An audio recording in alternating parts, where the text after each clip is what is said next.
Hello friends, welcome to our channel. Today we're going to take a look at another horrible case with you. The case of Sherri Papini. Keith and Sherri Papini first met in middle school when Keith was in 7th grade and Sherri was in 8th. They shared their first kiss with each other. Their friendship flourished quickly and they remained close throughout their teenage years. However, as they grew older, they drifted apart and went their separate ways. Years later, Sherri married another man in 2006, but the marriage was short-lived, lasting only 2 years. After her divorce, Sherri found herself single again. Then, by chance, she ran into Keith, and the spark between them was immediately rekindled.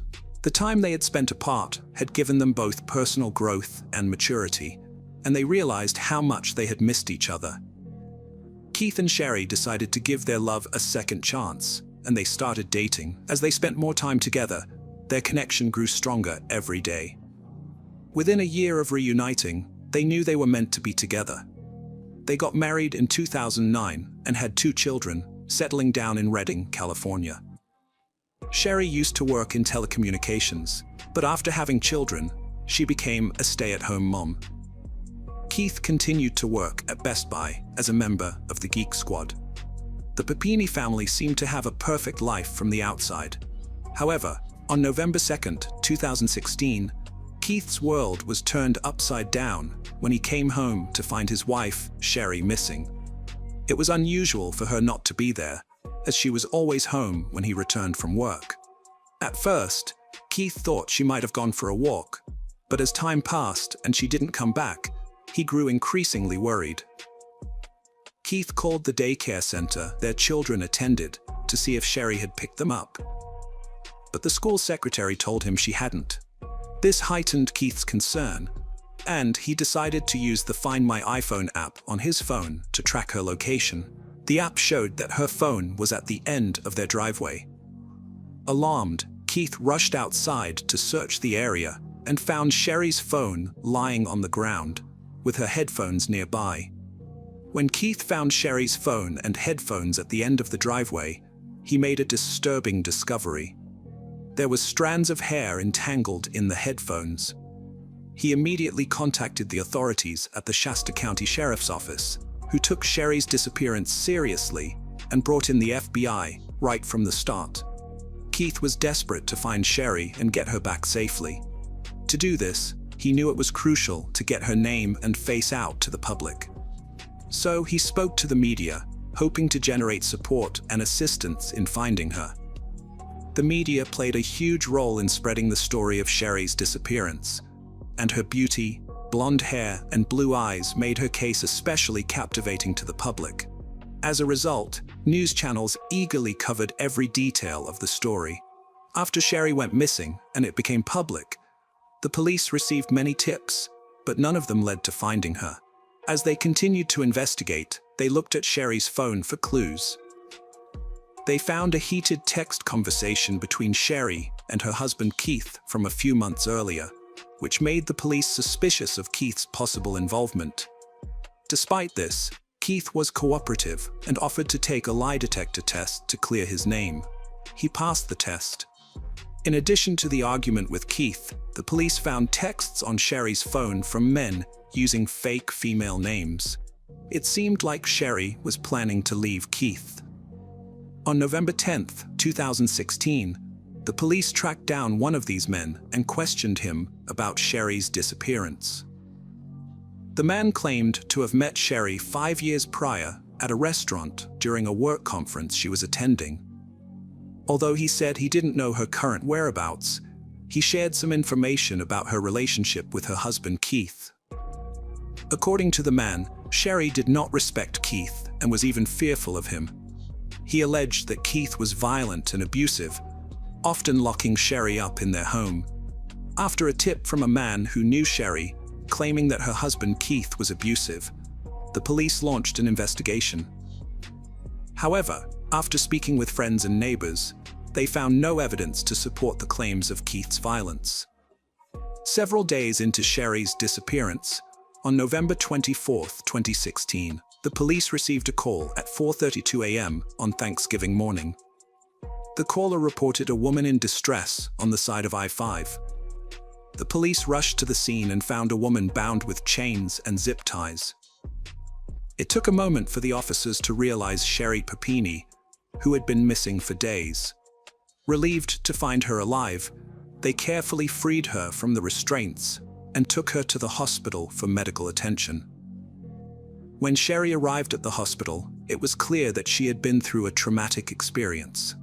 Her body was covered in bruises, her hair was noticeably shorter, and she had a burn mark on her arm, as well as a bad rash.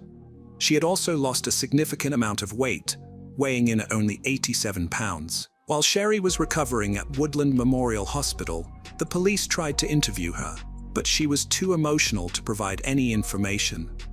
The only condition under which she would cooperate was if her husband, Keith, was present in the room. With Keith by her side, Sherri recounted the terrifying incident. She said she was out jogging when a dark-colored SUV, driven by two women, approached her. She got out of the vehicle, pointed a gun at her, while Sherri Papini stayed in the car. Sherri was forced into the back of the SUV against her will. Before getting into the vehicle, Sherri had the presence of mind to leave behind her phone and headphones on the driveway, along with some strands of her hair. She did this intentionally, hoping that Keith would find them and realize something was wrong. Sherri shared the details of her abduction with the police and her husband Keith. During the journey, she kept dozing off in the back of the SUV, making it difficult for her to keep track of time. The two women had wrapped something around her face, preventing her from seeing her surroundings. They told her that she was being kidnapped because a man wanted to buy her and she was being taken to meet him. However, they refused to reveal the man's identity or location. Sherri was terrified and worried about her fate, unsure of where she was being taken or what would happen to her during her captivity. She also claimed to have been physically abused by one of the women, who frequently hit her, leaving her with multiple injuries. Sherri claimed that her captors branded her right shoulder with the word Exodus to attract a buyer, who was allegedly a police officer. She also said that her captors constantly played mariachi music, which she found disorienting and unsettling. This music added to the oppressive atmosphere of her captivity, making her feel more isolated. Sherri was held in a single room with a boarded-up window. She was chained in a closet that served as a bathroom with a bucket for sanitation purposes. About 3 weeks into her captivity, Sherri heard a gunshot. After that, she had been with her disappeared, leaving Sherri to wonder if she had been killed. Sherri Papini, who had been quiet until now, took control of the situation. She instructed Sherri to get into a car, and they drove along I-5. Without warning, the car stopped, leaving Sherri startled and disoriented.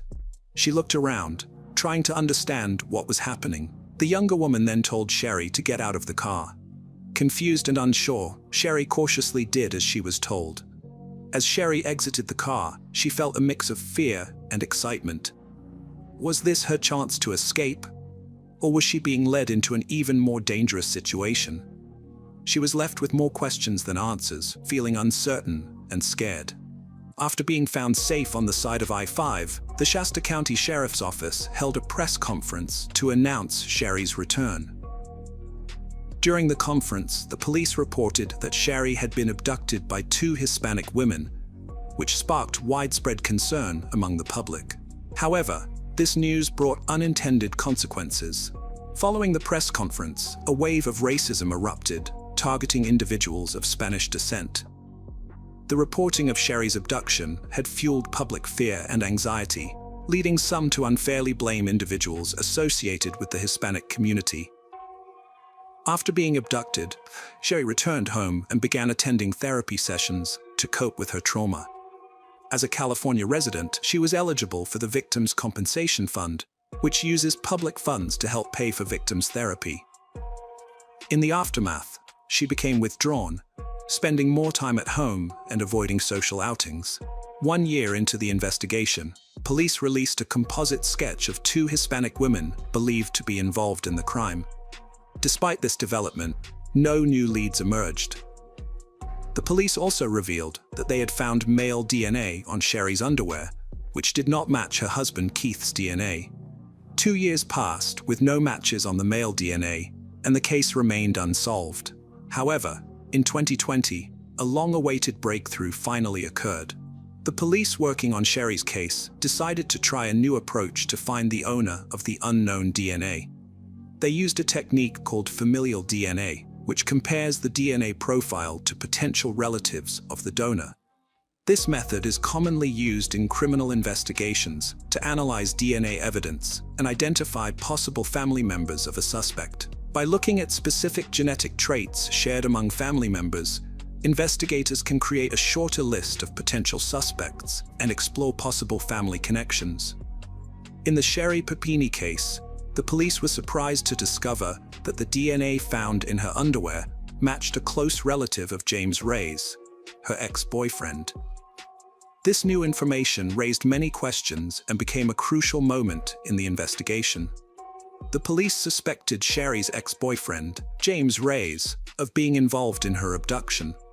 To investigate, they collected a soda bottle from his trash in June 2020 and sent it to a forensic lab for DNA testing. A month later, the lab results showed a match between James's DNA and the DNA found on Sherri's underwear the day she was discovered. With this new evidence, the police went to James's home in Costa Mesa, California, where he worked at a sports shop, to ask him about Sherri's case. James told the police that he had dated Sherri about 10 years prior, and the last time he saw her was a year after they broke up. He claimed to have only heard about her disappearance and safe return through rumors. During the police interview, James initially denied any involvement in Sherri's kidnapping. However, as the conversation progressed, he revealed that he was still close friends with Sherri despite their breakup 10 years prior. Although James admitted to playing a role in her disappearance, he claimed he didn't kidnap her. Instead, he insisted he was merely assisting a friend in need. James reported to the police that Sherri reached out to him for help, claiming she needed to escape her abusive husband, Keith. On November 2, 2016, James told police that a friend had lent him a car, which he used the next day to pick up Sherri. According to James, Sherri hid in the back seat of the car, lying down during the drive to Costa Mesa. During her stay at James's house, Sherri mostly stayed in her room, only coming out to help with chores like cleaning and cooking. She even boarded up the bedroom window, as she wanted to feel secure with the door closed. James noticed that Sherri was intentionally trying to lose weight by barely eating. Sherri asked James to help her harm herself, including hitting herself to create bruises. James was uncomfortable with this request, but he still agreed to help her, even going so far as to shoot a hockey puck off her knee at her request. Despite his reservations, James participated in these harmful activities with Sherri. James confessed to branding Sherri with the word Exodus on her right shoulder using a wood-burning tool they had bought from Hobby Lobby. Before Sherri left his house, she asked James to get chains and zip ties, which he used to bind her securely before driving her to Redding, California. During the drive, Sherri told James to stop the car, which he did, and she escaped. When questioned by the police, James denied knowing anything about the two Hispanic women Sherri claimed had abducted her. However, when the police searched James's house, they were shocked to find that several rooms matched the descriptions Sherri had given of the place where she was held captive. Specifically, James' bedroom and closet exactly matched a drawing Sherri had made for the police, detailing the layout of the rooms she had been confined to. The police discovered a striking similarity between a table at James's house and the one Sherri described in her initial interviews. They decided to bring Sherri and Keith in for another interview at the police station. The police had accumulated substantial evidence that led them to believe Sherri had faked her own abduction. They intended to confront her with their findings during the interview. Before revealing the truth, they asked Sherri if she wanted Keith to leave the room. Sherri remained silent. The police then decided to leave the couple alone for a few minutes. During this time, Sherri approached Keith and confessed that she didn't want the police to find the Hispanic woman who had supposedly abducted her. She felt indebted to this woman for sparing her life. Sherri refused to press charges against the woman who attacked her. Keith listened to her reasons, but he was skeptical and worried. Sherri's explanation didn't make sense to him, and he was starting to get scared. He pointed out that even if Sherri didn't want to press charges, the attacker would still face consequences for her actions. The police re-entered the interview room with an update. They had found a familial DNA match for the male DNA on Sherri's clothing, and it led them to James Reyes, Sherri's ex-boyfriend. When Keith heard the name, he had a visceral reaction. He knew James as Sherri's ex. The police told Sherri and Keith that James Reyes, Sherri's ex-boyfriend, had passed a lie detector test. They suspected that Sherri had faked her own kidnapping and claimed to have evidence to support James's version of events. The police told Sherri that they believed her significant weight loss during her disappearance was intentional, as she had chosen to eat very little. They also suggested that the rash on her arm was caused by the cleaning products she had used at James's house. Furthermore, the police alleged that James had used a wooden tool bought from Hobby Lobby to brand Sherri. They also claimed that Sherri's broken nose was self-inflicted, caused by hitting herself with a hockey stick. Despite the mounting evidence against her, Sherri remained calm and pretended not to understand what the police were talking about. Sherri Papini claimed to have not seen her ex-boyfriend James in years, stating she last saw him at his brother's funeral in Southern California. However, the police knew she was lying because James had provided them with information about her disappearance that only someone close to her would know. On March 3, 2022, the FBI arrested Sherri on charges of lying to federal agents and faking her own abduction. 6 weeks later, she agreed to a plea deal, admitting to orchestrating her kidnapping. Sherri's lawyers requested a sentence of 1 month in prison, followed by 7 months of house arrest. However, the prosecution recommended an 18-month sentence. In September 2022, the judge sentenced Sherri to 18 months in prison and ordered her to pay a $300,000 fine. The judge doubted that Sherri would ever be able to pay the fine, saying it would take winning the lottery. During the sentencing, the judge called Sherri a manipulator and habitual liar, stating that he had no doubt she would have continued lying if she hadn't been caught. The judge told Sherri that she needed to be punished to stop others from committing similar crimes. Sherri had taken advantage of many resources, including money meant for victims, Social Security disability payments, and a GoFundMe account set up after her fake kidnapping. The judge wanted to deter others from committing similar crimes by punishing Sherri. She spoke at her sentencing hearing, expressing regret and apologizing to those who had suffered because of her actions. Sherri acknowledged her guilt, saying she was responsible for lying and bringing shame to herself and those around her. In August 2023, Sherri was released from prison and moved to a halfway house. Sherri and her husband Keith separated on the day of her arrest in March 2022. After Sherri pleaded guilty, Keith filed for divorce the next month and sought full custody of their children. Hello friends, welcome to our channel. Today, we're going to take a look at another horrible case with you. The case of Alexandria Costial. Alexandria Ally Costial was born on September 11, 1997, in St. Louis, Missouri.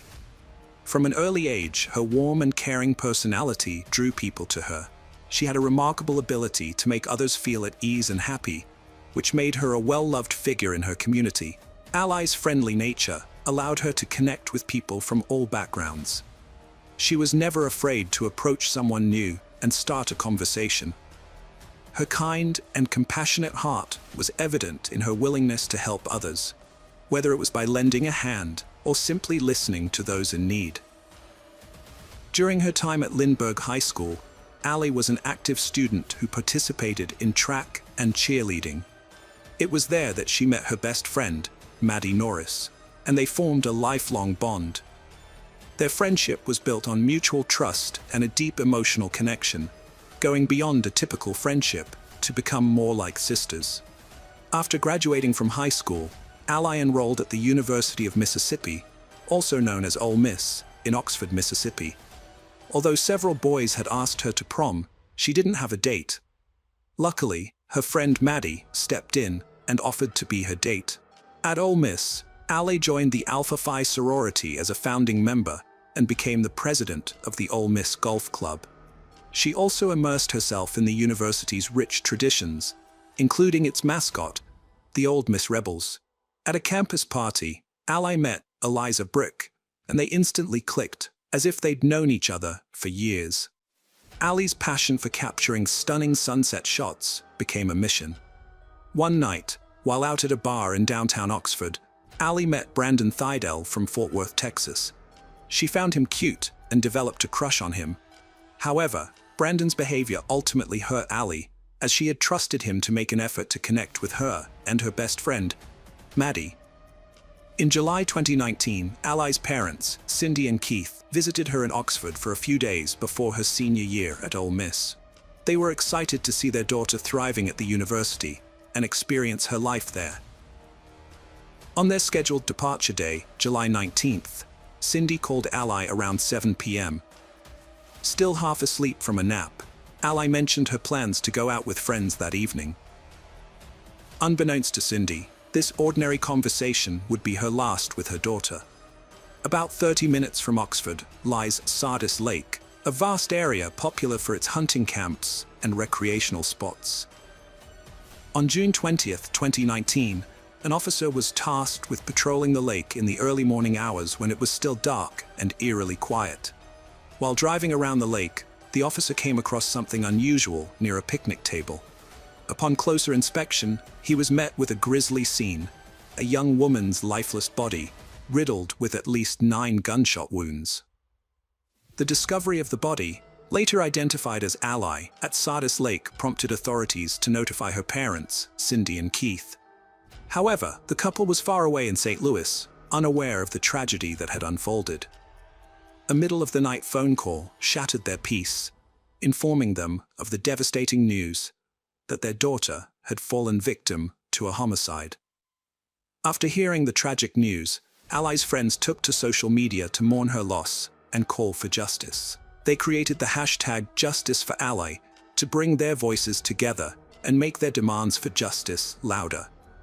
In their social media posts, Ally's friends shared happy memories of her and the positive impact she had on their lives.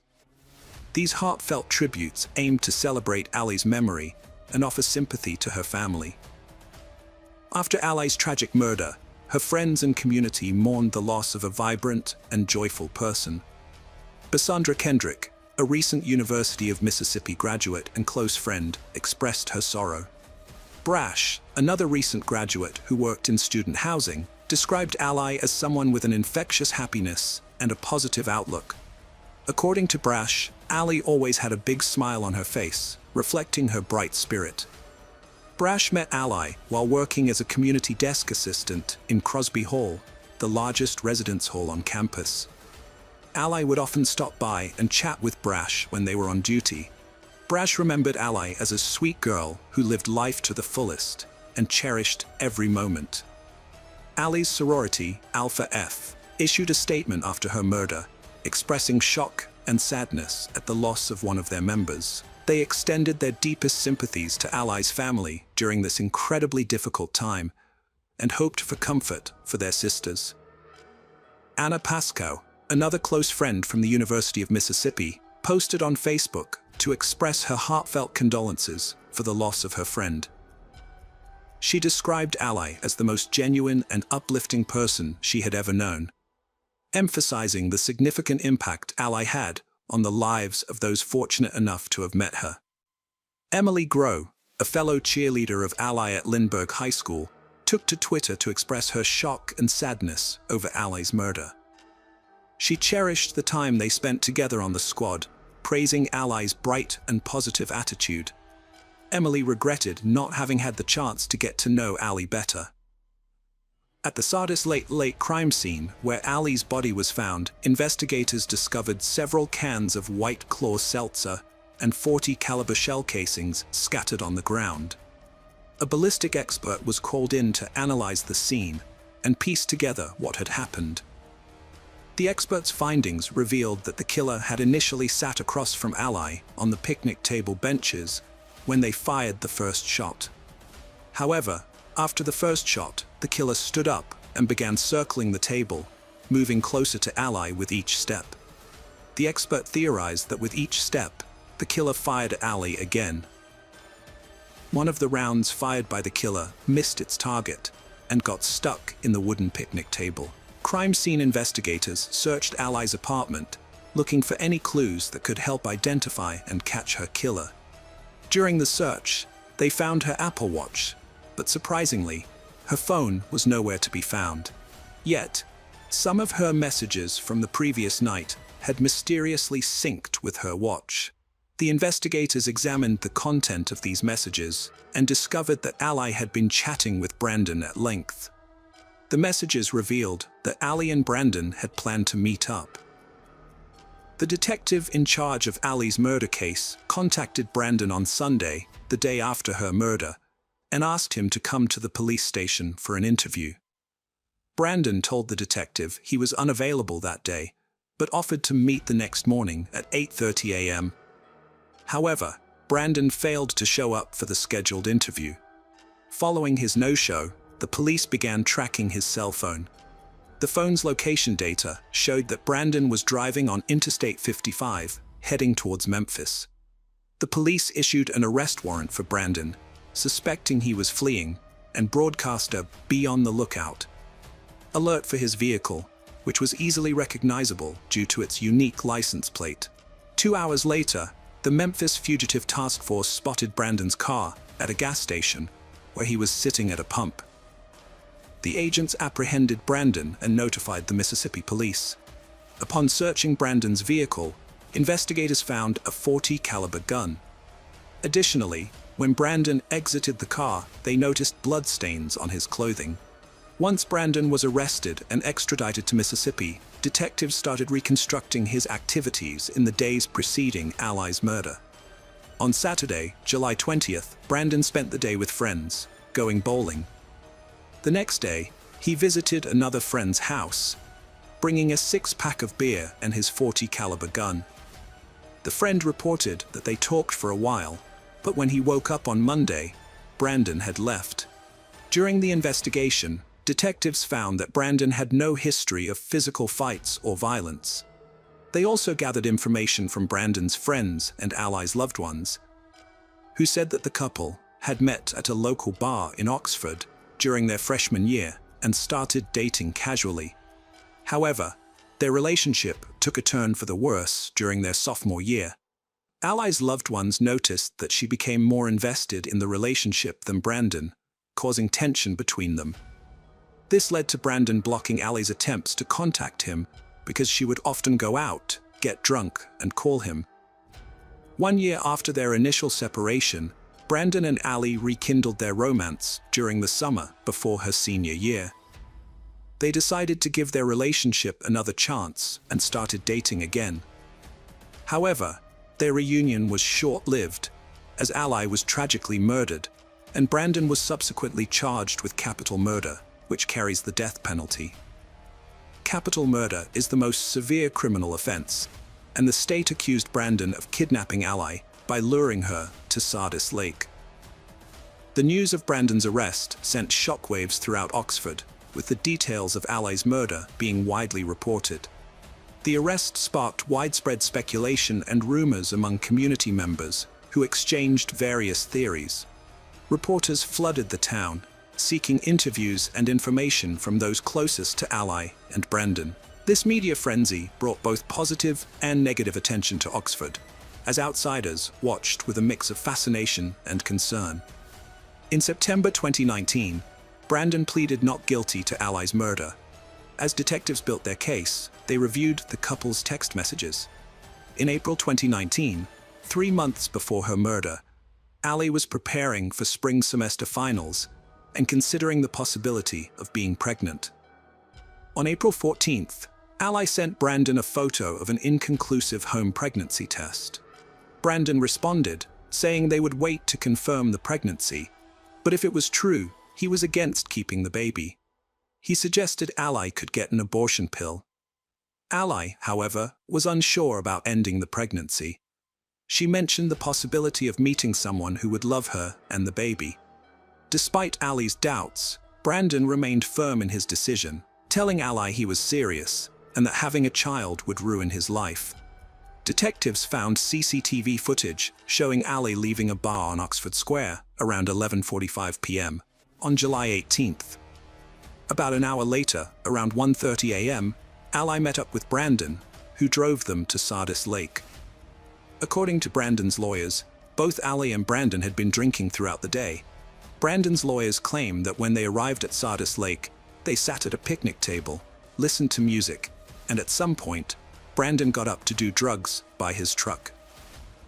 He then returned to Ali, went back to his car, and got his .40 caliber gun.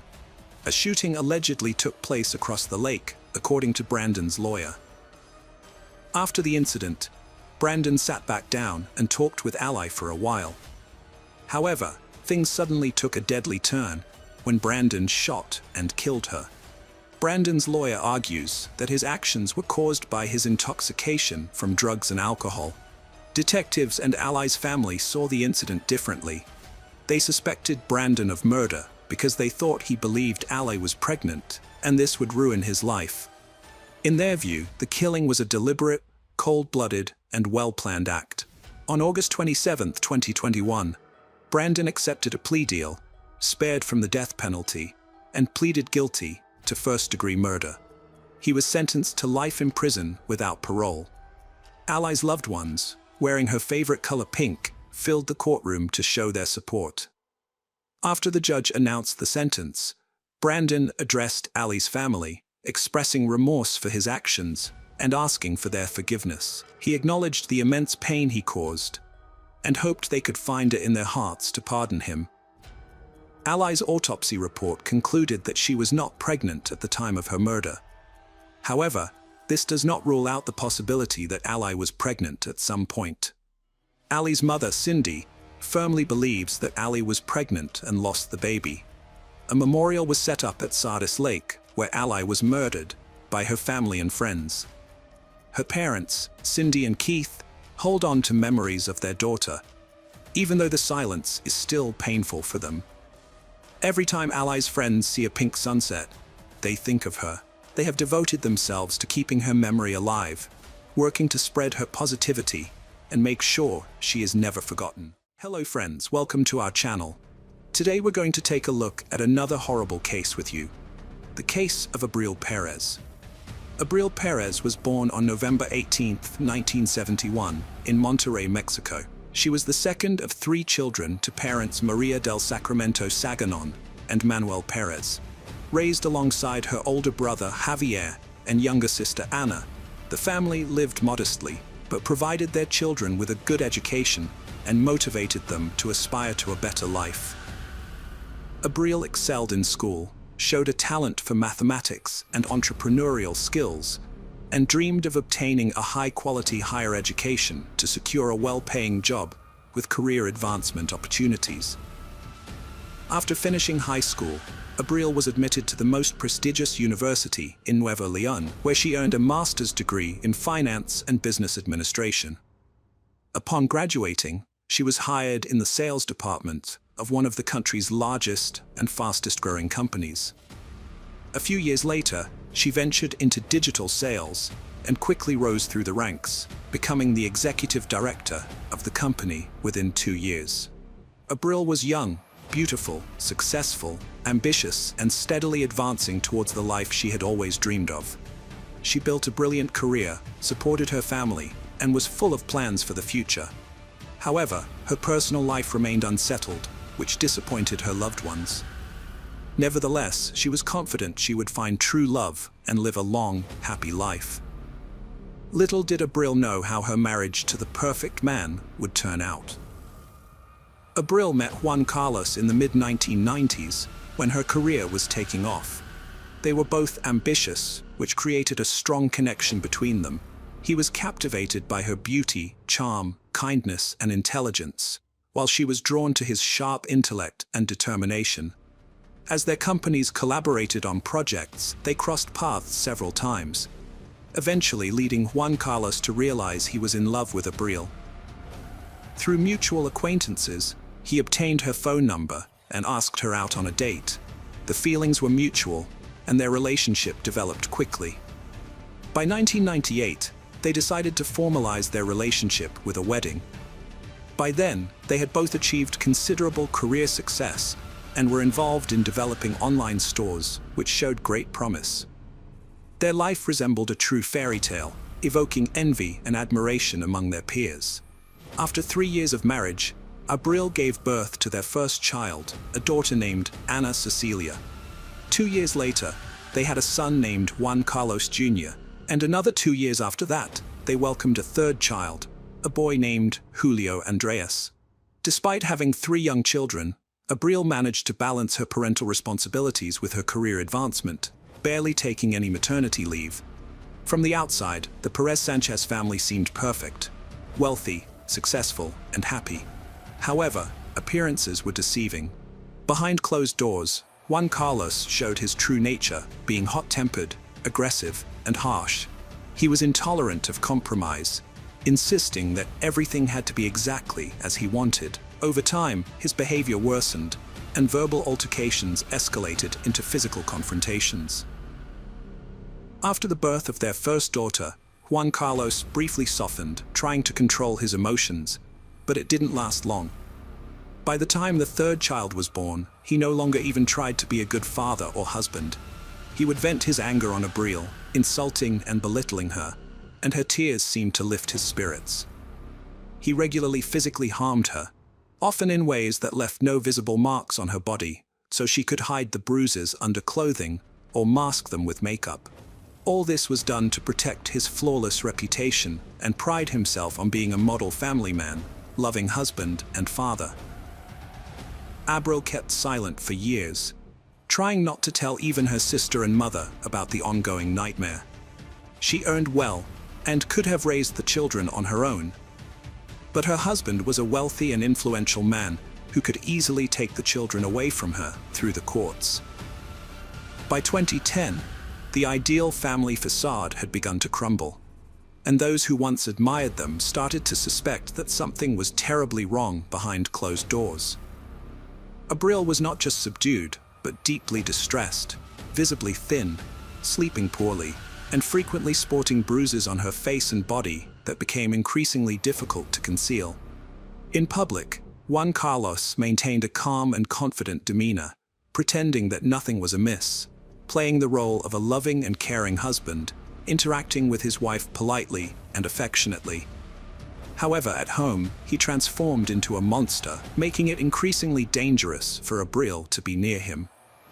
Despite pleas from loved ones to divorce him, Abril stubbornly insisted that everything was fine and that she would handle the problems with her husband herself.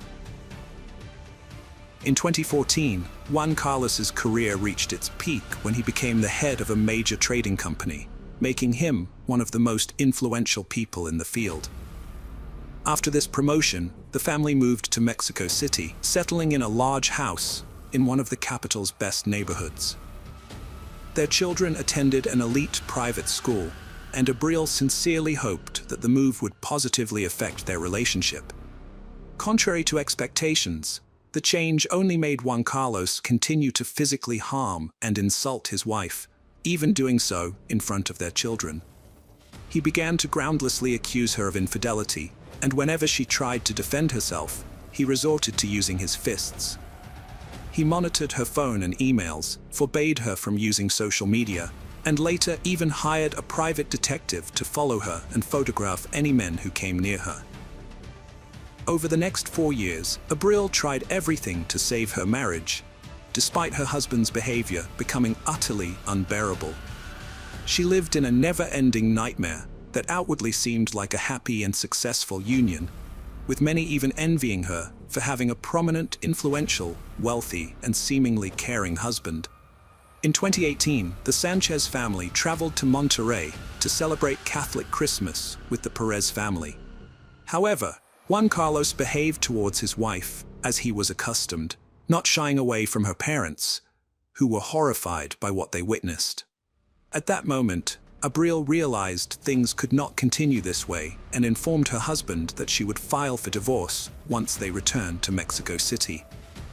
Hearing this, Juan Carlos flew into a rage, grabbing her throat and squeezing so tightly that she nearly lost consciousness. Only her mother, Maria del Soro, entering the room and raising the alarm prevented a tragedy.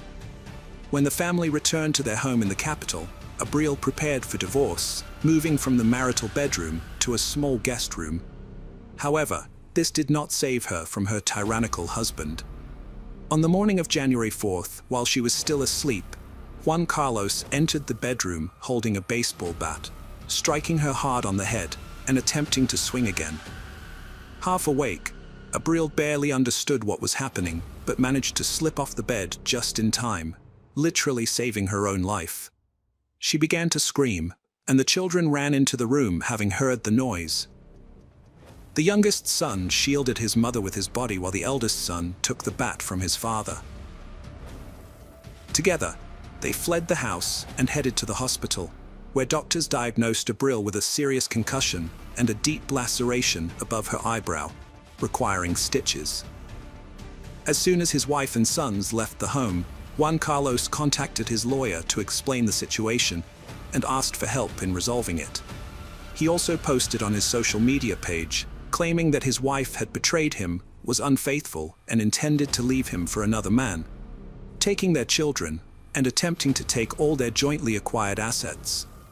Moreover, he claimed that his wife had stolen all the money from their home safe, and that when he tried to stop her, she injured him with a knife in the shoulder. As proof of his innocence, Sanchez shared photos of a bloody knife and stains on the floor, but these were later revealed to be fake. The blood was from Abril's own room, and the knife photo was taken from the internet.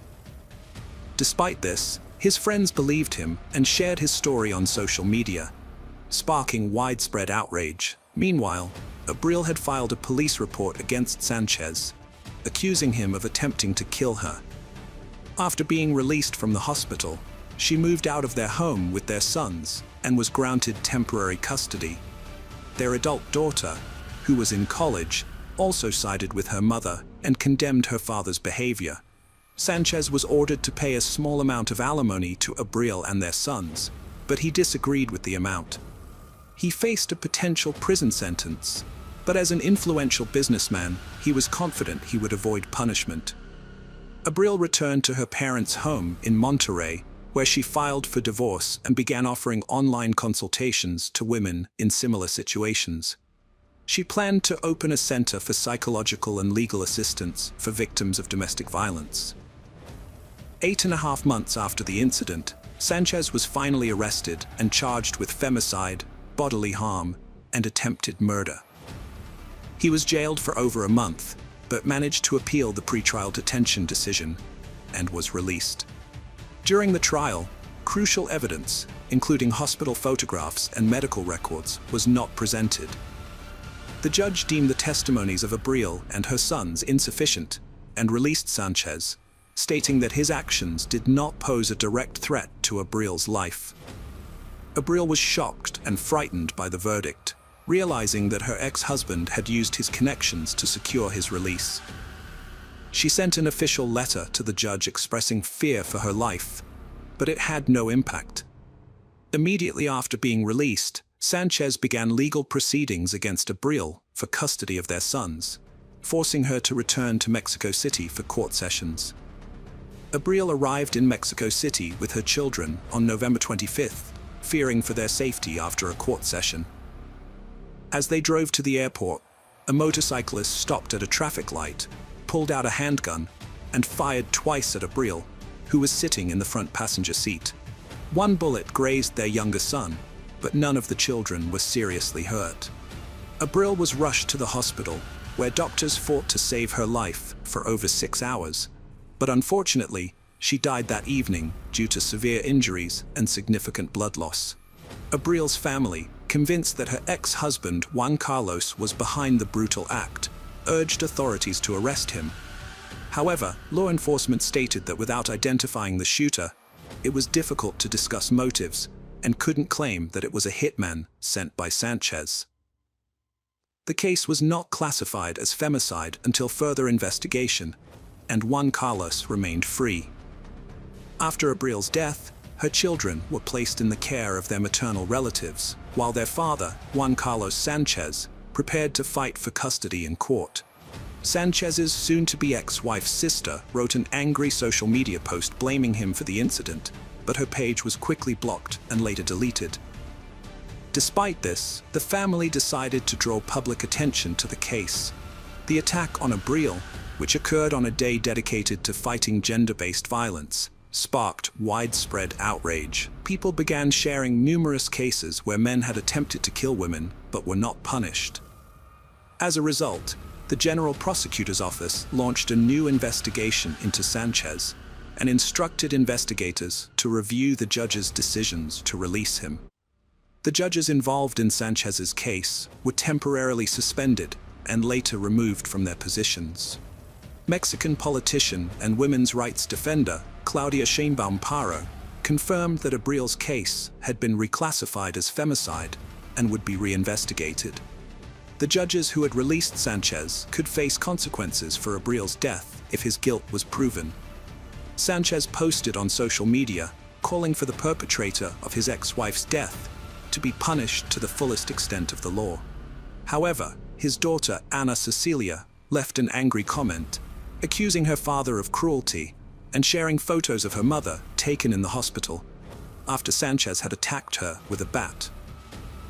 Despite the media attention, Sanchez was initially left free under a restraining order, required to check in weekly at a police station. However, after he failed to appear, a warrant for his arrest was issued. He used his resources and connections to flee the country and enter the United States.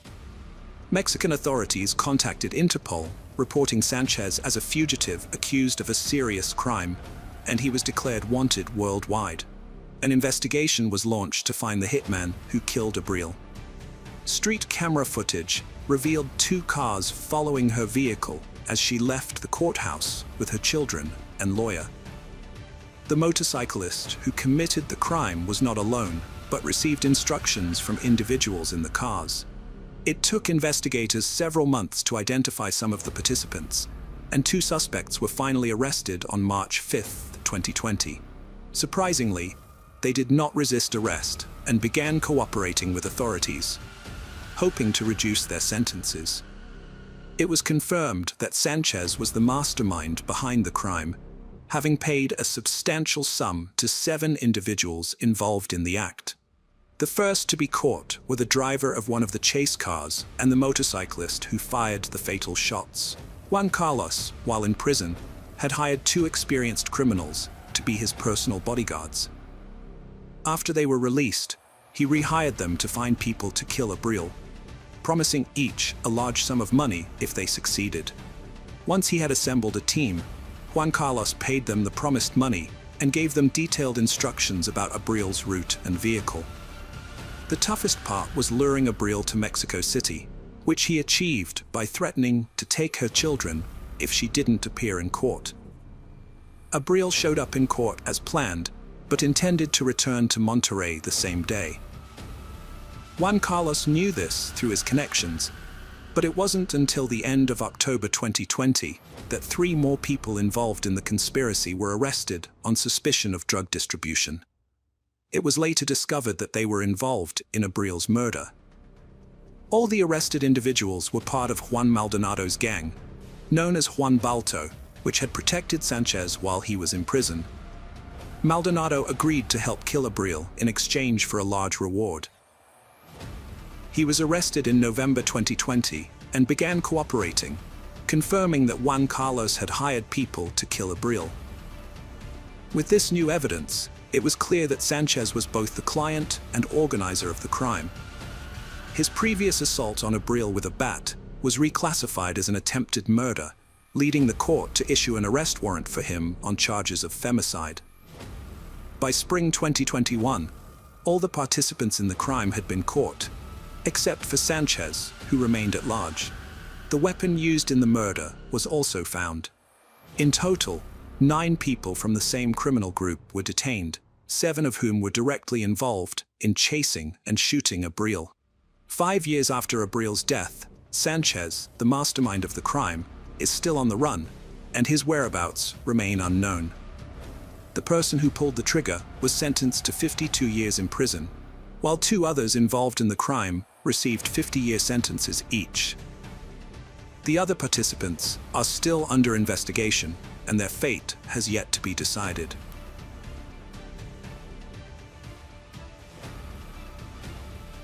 Hello friends, welcome to our channel. Today we're going to take a look at another horrible case with you, the case of Gabriela Alcaino. Gabriela Alcaino was born on May 17, 2001, in Santiago, Chile, to Federico Alcaino and Carolina Donoso Campos. She was their only child and the first grandchild in a large, loving family. Her uncle Rodrigo became her godfather and was very close to her, just like her grandfather Carlos, who cherished her. Gabriela grew up in a middle-class family that valued education and provided her with a good upbringing, despite not being wealthy. When Gabriela was just 5 years old, her parents divorced, and she lived with her mother, who dedicated herself to raising her.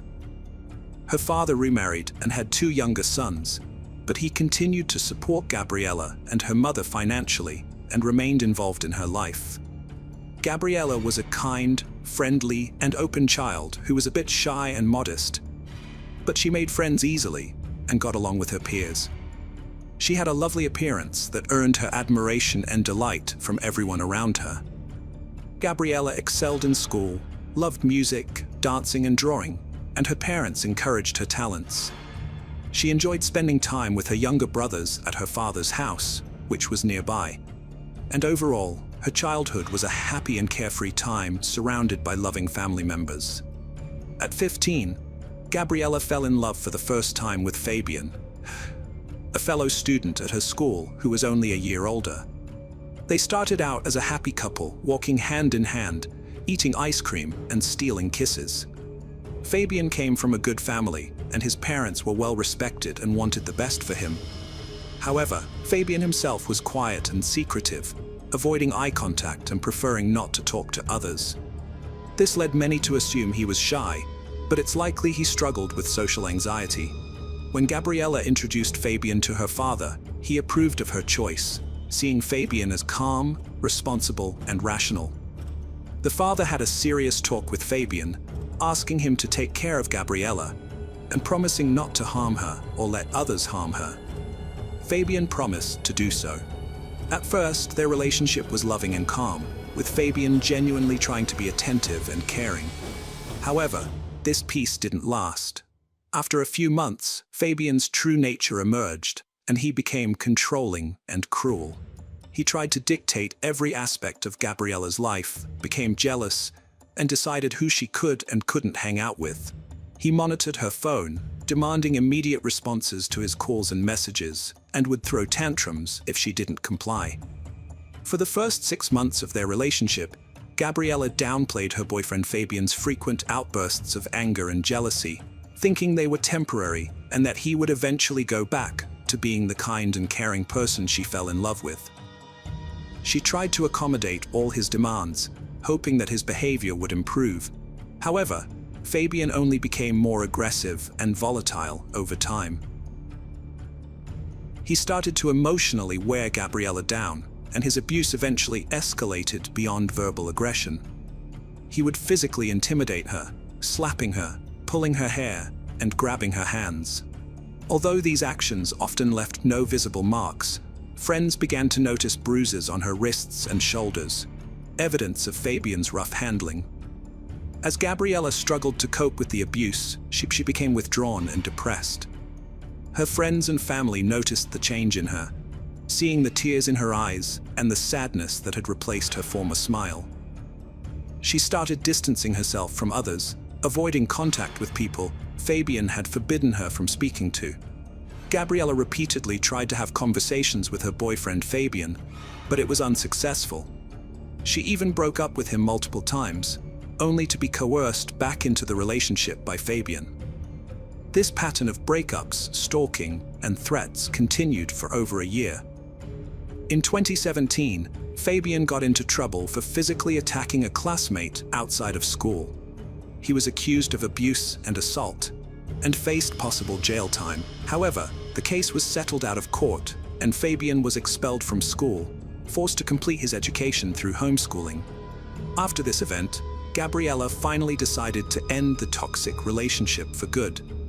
However, Fabian refused to accept it. He apologized, made empty promises to change, and begged her to take him back. When Gabriella rejected him, Fabian resorted to stalking, blackmail, and threats in an attempt to control her and maintain their relationship. Fabian stalked Gabriella at her school and home, even attempting to break into her bedroom through the window. He bombarded her with dozens of calls, texts, voice messages, and social media messages, making constant threats and tearful apologies in an effort to control her. Despite his harassment, Gabriella remained firm in her decision to end the relationship. Fabian would occasionally vanish for weeks, giving Gabriella a glimmer of hope that he had finally moved on.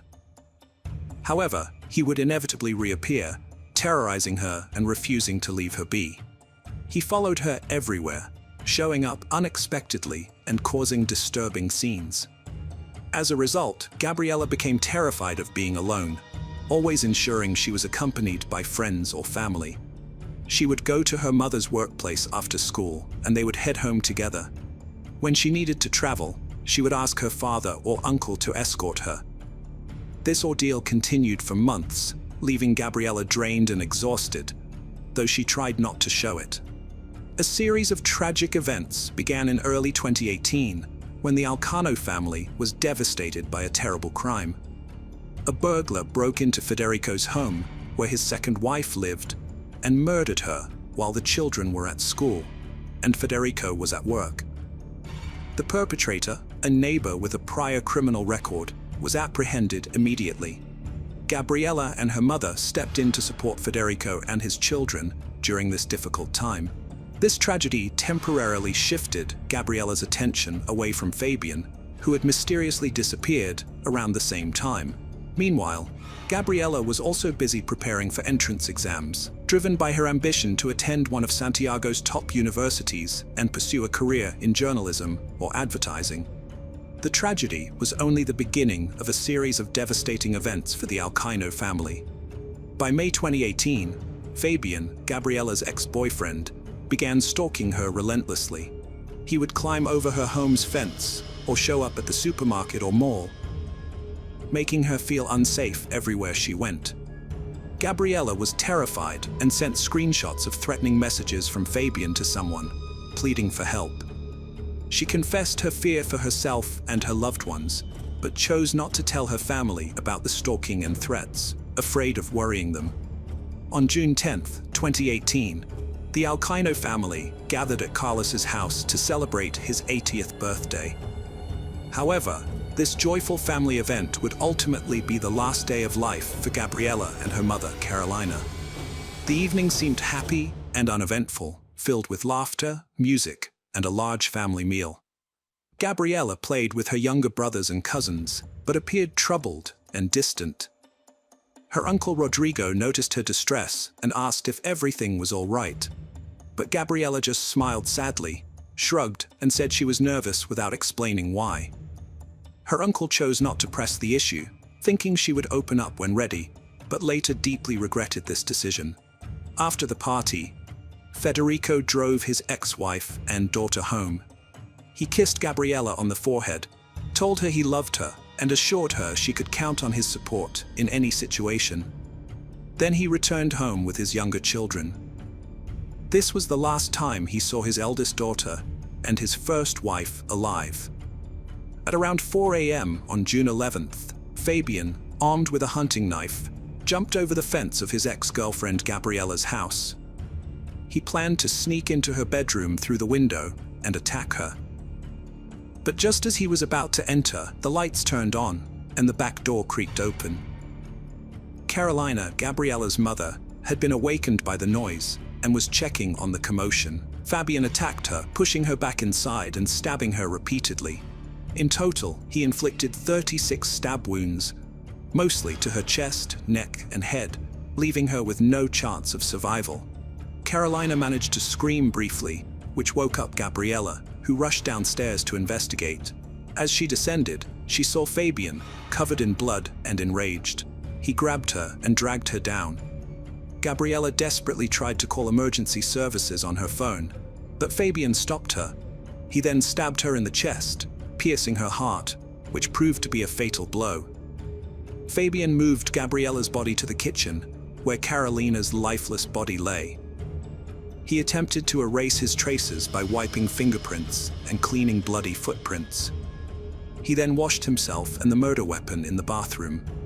Finally, he quietly left the house around 5:30 a.m. without being noticed by the neighbors. After Carolina failed to show up for work for 2 days and didn't answer her phone, her colleagues became worried. She was a responsible person and wouldn't just disappear without a reason.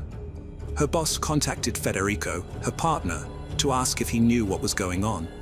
Federico was shocked and tried calling Carolina, but her phone went unanswered.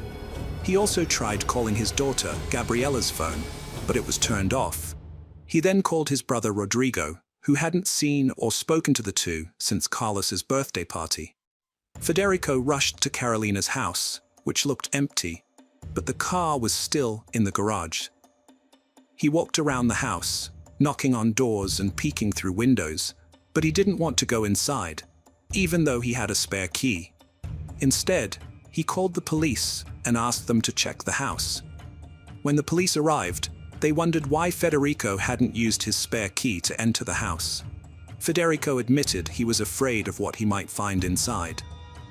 At 11 a.m., he finally opened the door and went in with the officers. That's when they discovered the bodies of Carolina and Gabriella on the kitchen floor. They had been dead for over a day. Federico was overwhelmed with grief and desperately called for an ambulance, pleading with someone to save his loved ones. However, the officers had to calm him down, and his agitated behavior raised suspicions. As a result, he was taken outside to a police car for further questioning. When Federico tried to leave the car and found the door locked, he demanded to know why. It was then that he realized he was being treated as the prime suspect in a double murder investigation. Rodrigo soon arrived at the scene and was shocked to find that his brother was being held by the police. He was devastated by the news of his niece's death and couldn't understand why there was no ambulance or any medical assistance being provided. Both Federico and Rodrigo were taken in for questioning, and their alibis were thoroughly investigated. Fortunately, they were eventually cleared of any wrongdoing, as it was established that they were with their family at the time of the crime. Further investigation revealed that Gabriella had been stalked by her ex-boyfriend, with friends providing evidence of threatening messages and voice recordings. Federico remembered the obsessed suitor his daughter had tried to break up with, but he never thought the seemingly harmless boy she had introduced to him was capable of such a horrific crime. The police investigation into Fabian Cesar, the young man, revealed that he had gotten rid of the murder weapon and thrown away clothes with bloodstains.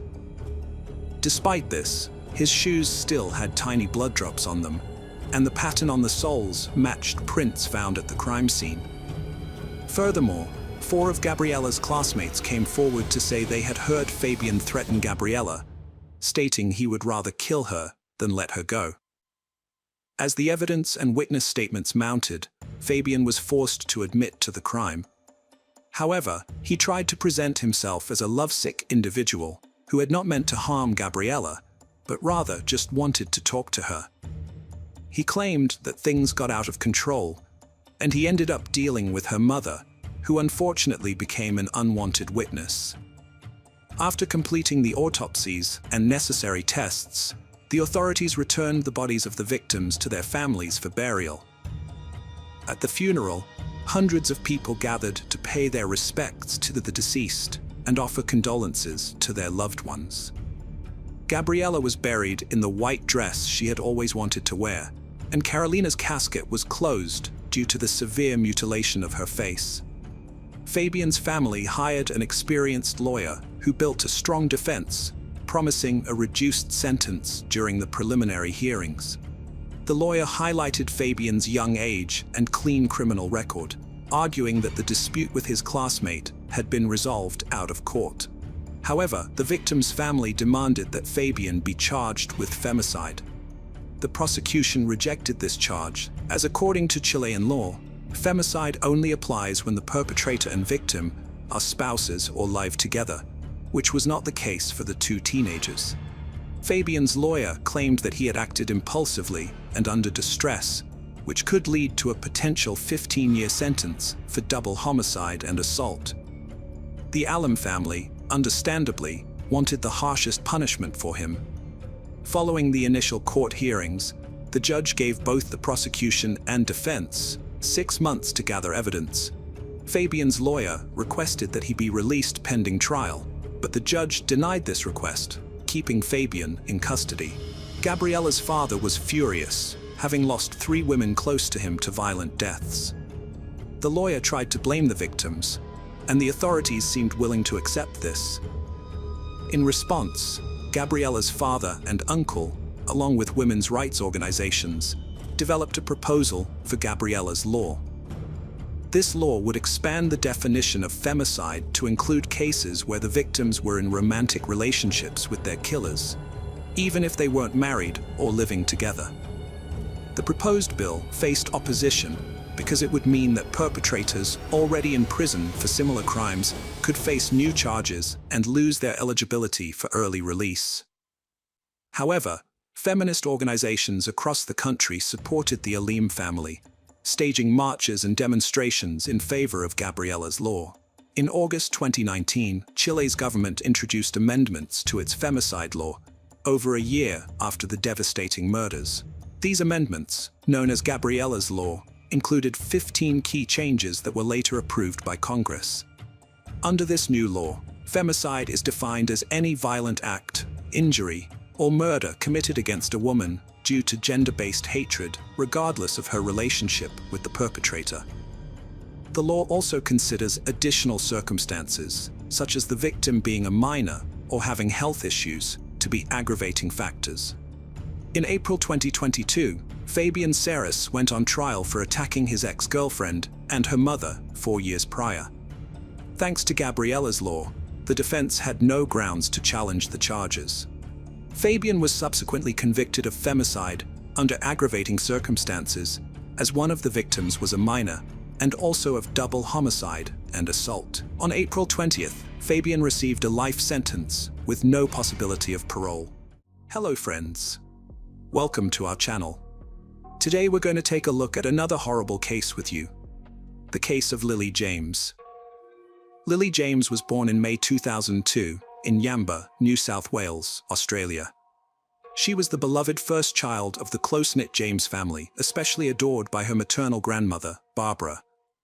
Growing up by the ocean with her younger brother Max, Lily was known for her active and enduring nature, with a passion for swimming. Her father, who coached water polo at an Anglican girls' school, supported her interest. Her friends remembered her as sociable, friendly, and excelling in her studies, always willing to help others, which made her very popular. In her upper school years, Lily's achievements in academics, sports, and community life were recognized, and she was considered one of the best students. Her incredible talent to excel in all areas of activity was undeniable. She also had a passion for the dramatic arts, which led her to participate in the theatre and dance club. She was eventually invited to perform at the famous Woodford Folk Festival, one of Australia's largest annual events. During the event, Lily impressed the audience with her rendition of a monologue from William Shakespeare's Macbeth, showcasing her skills, charisma, and allure, and securing second place in the theatre category. In 2018, Lily passed her beginner's driving test, adding to her list of accomplishments. Her athletic successes were also noteworthy, as she began to pursue water polo professionally, earning the title of swimming champion in the under-17 category. Her parents were thrilled with her successes and celebrated each accomplishment grandly. By her senior year, Lily had decided to focus on a sports career, and in 2020, she enrolled at Sydney Technological University to pursue a bachelor's degree in sports business management. In 2021, Lily started a new job as a water polo coach at St Andrew's Cathedral School to gain teaching experience and spice up her college routine. Thanks to her youth, vibrant personality, and love for sports, she quickly connected with her colleagues, the administration, and her students, trying to find a unique approach to each student and highlight their strengths. It was during this time that Lily met Paul, the new cricket and hockey coach, who caught her attention. Initially, their interaction was friendly and limited to mutual greetings, but it later developed into a romance. Lily fell in love, unaware of Paul's true nature. He showered her with compliments, gave her flowers, and organized evenings together. They agreed to keep their relationship private due to school policy and Lily's personal beliefs. However, over time, rumors began to spread, and Lily discovered that Paul had broken their agreement and portrayed her in a negative light. She felt betrayed and humiliated, so she confronted Paul and ended the relationship. On October 26, 2023, the principal of St Andrew's Cathedral School in central Sydney sent an email to students and parents at 4:30 a.m. announcing that the school would be closed until the end of the week due to a critical incident. 2 hours later, a second notification reassured families that none of the students were involved in the incident. However, graduating students sitting for exams were exempt from the closure. The school provided psychological support to those affected by the situation. A 24/7 consultation center was set up in the school library to provide assistance. On Thursday and Friday, forensic teams thoroughly searched the school building and surrounding area. Access to the gym was restricted, and the adjacent shower area was scheduled for demolition. The reason for the school's closure was slowly revealed. On October 25, 2023, around midnight, the body of 20-year-old Lily James, the school's water polo coach, was found in the school shower. She had last been seen alive at 7 p.m. Surveillance cameras showed someone following her around 8 p.m., but the pursuer left alone and exited the school. Lily's parents raised the alarm when she failed to contact them, and the police were informed. A night guard discovered her body in a pool of blood with severe head injuries. After recovering from the shock, he called emergency services. Later, detectives invited a family friend to identify the body, which was difficult due to the severity of the injuries. The news of Lily's death sparked an outpouring of grief from the community. Her home was filled with friends, neighbors, and acquaintances offering support to her family. Locals also paid their respects, leaving flowers and toys outside her home, creating a memorial. In a shocking twist, another tragic death occurred on October 27, 2023, at 8 a.m., just 11 miles from the scene of Lily's death. A man's remains were discovered on the rocks of Diamond Bay Reserve, near Vaucluse, an eastern suburb of Sydney. After the police were called, a rescue team was quickly assembled, including a bomb squad, Marine Corps, and a rescue helicopter. At 3:30 p.m., they recovered the man's body and took it to forensic experts for identification. Due to the severity of his injuries from a high fall, visual identification was not possible, so fingerprints were used instead. The experts suspected the man's identity, but they needed confirmation. Eventually, they identified the body as 24-year-old Paul, who was suspected of committing a crime against Lily James. Investigators now had to piece together the connection between the two fatal incidents and uncover what had happened between them. Paul's later attempts to make amends and apologize were rebuffed by Lily, who remained unforgiving. She took comfort in the fact that their brief relationship had at least revealed his true nature to her. Born in 1999 in the Netherlands, Paul came from a wealthy and prominent family. When his father's job required a move to Australia in 2015, Paul and his family relocated. As an only child, he received excessive attention and pampering, which contributed to his selfish and entitled personality.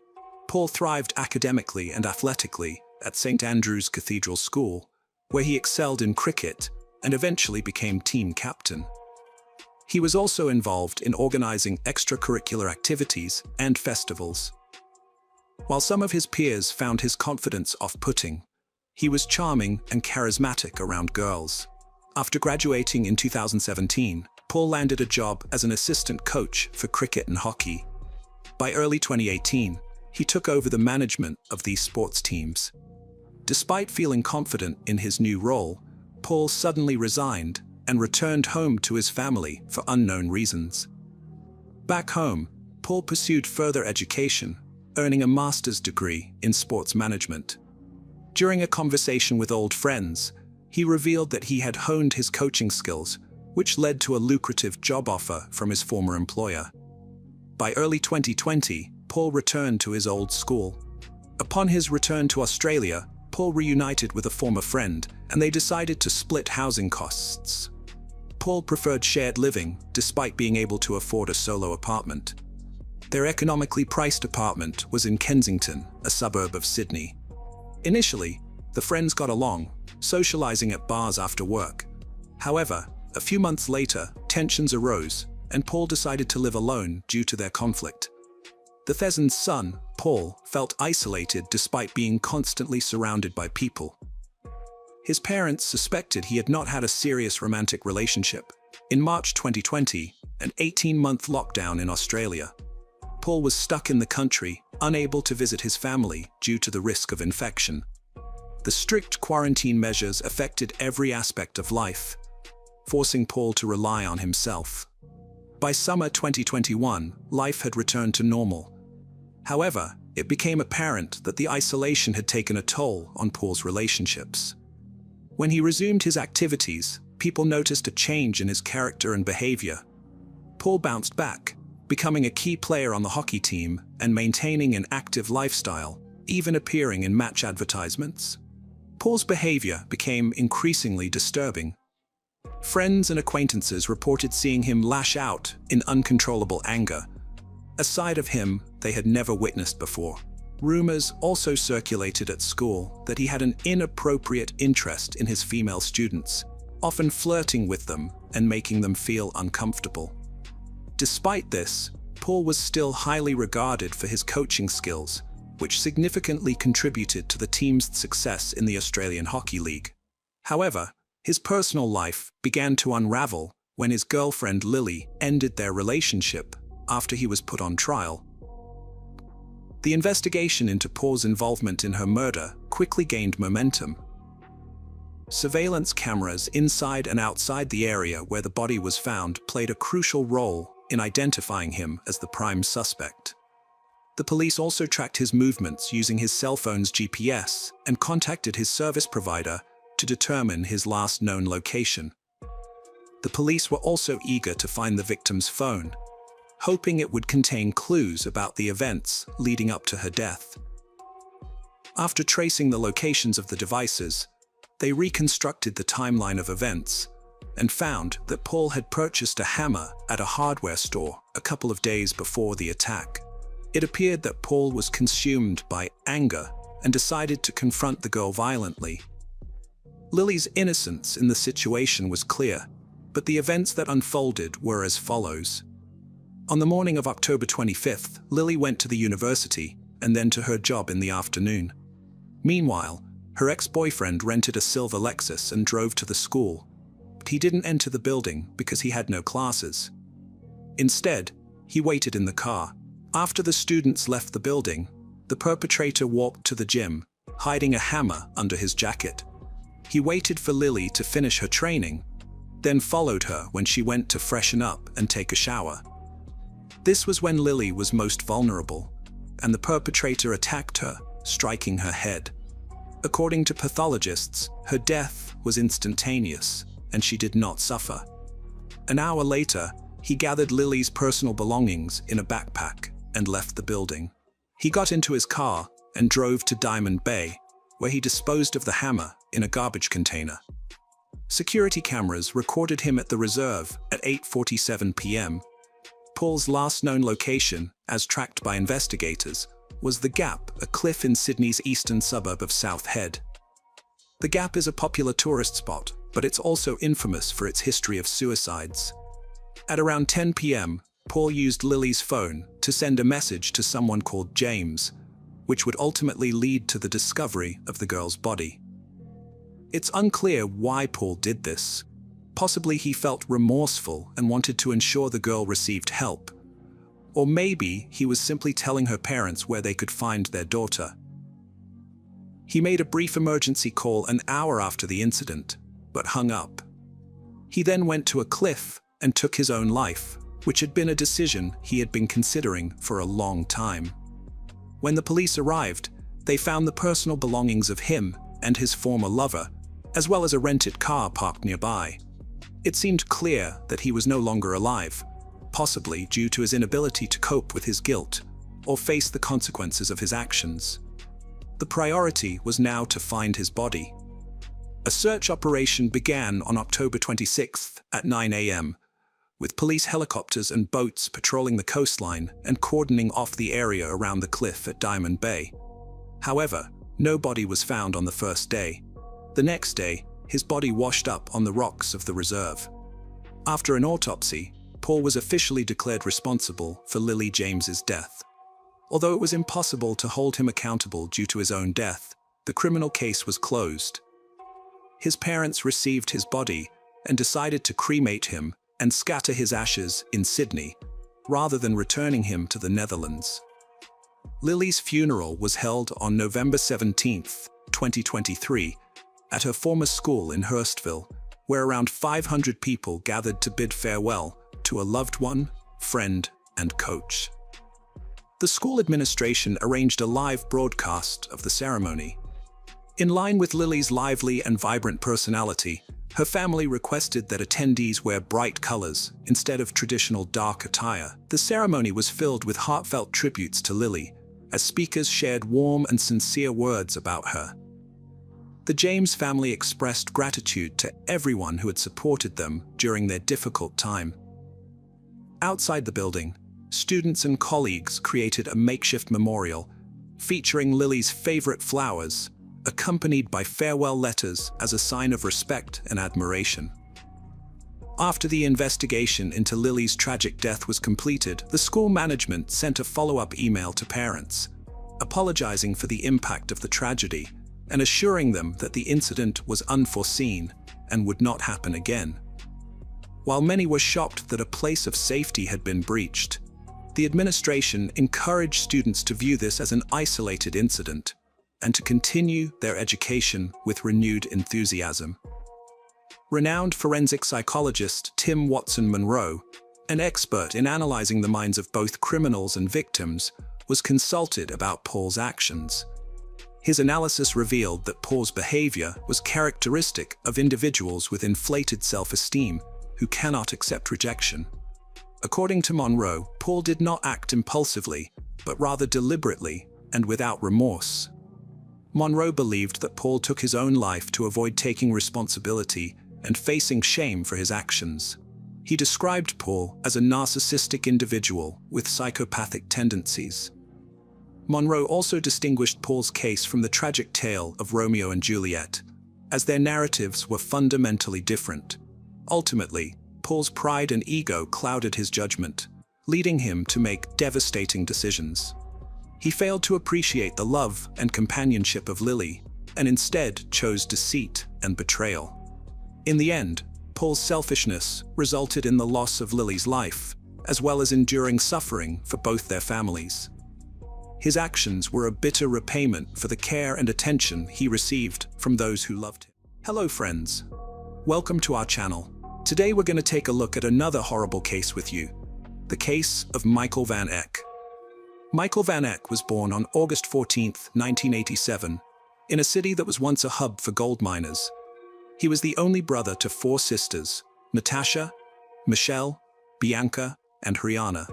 Michael grew up in a close-knit family with caring and loving parents who worked hard to provide a decent life for their children. His father was an entrepreneur, and his mother created a nurturing atmosphere at home that encouraged the growth and development of their kids. Michael was a sociable and kind person who did well in school and sports. He even earned a black belt in karate, which gave him confidence and resilience. After completing his education, Michael trained as an electrician, a profession that offered good earnings and promising job prospects. He worked at mine number 4 of the Beatrix mine in the small town of Unison. In 2011, at the age of 23, Michael decided to register on a dating site to distract himself from a recent breakup and meet new people. That's when he came across the profile of a sweet and smiling girl who shared his interests. They both disliked loud parties and wanted to find true love and build a strong family.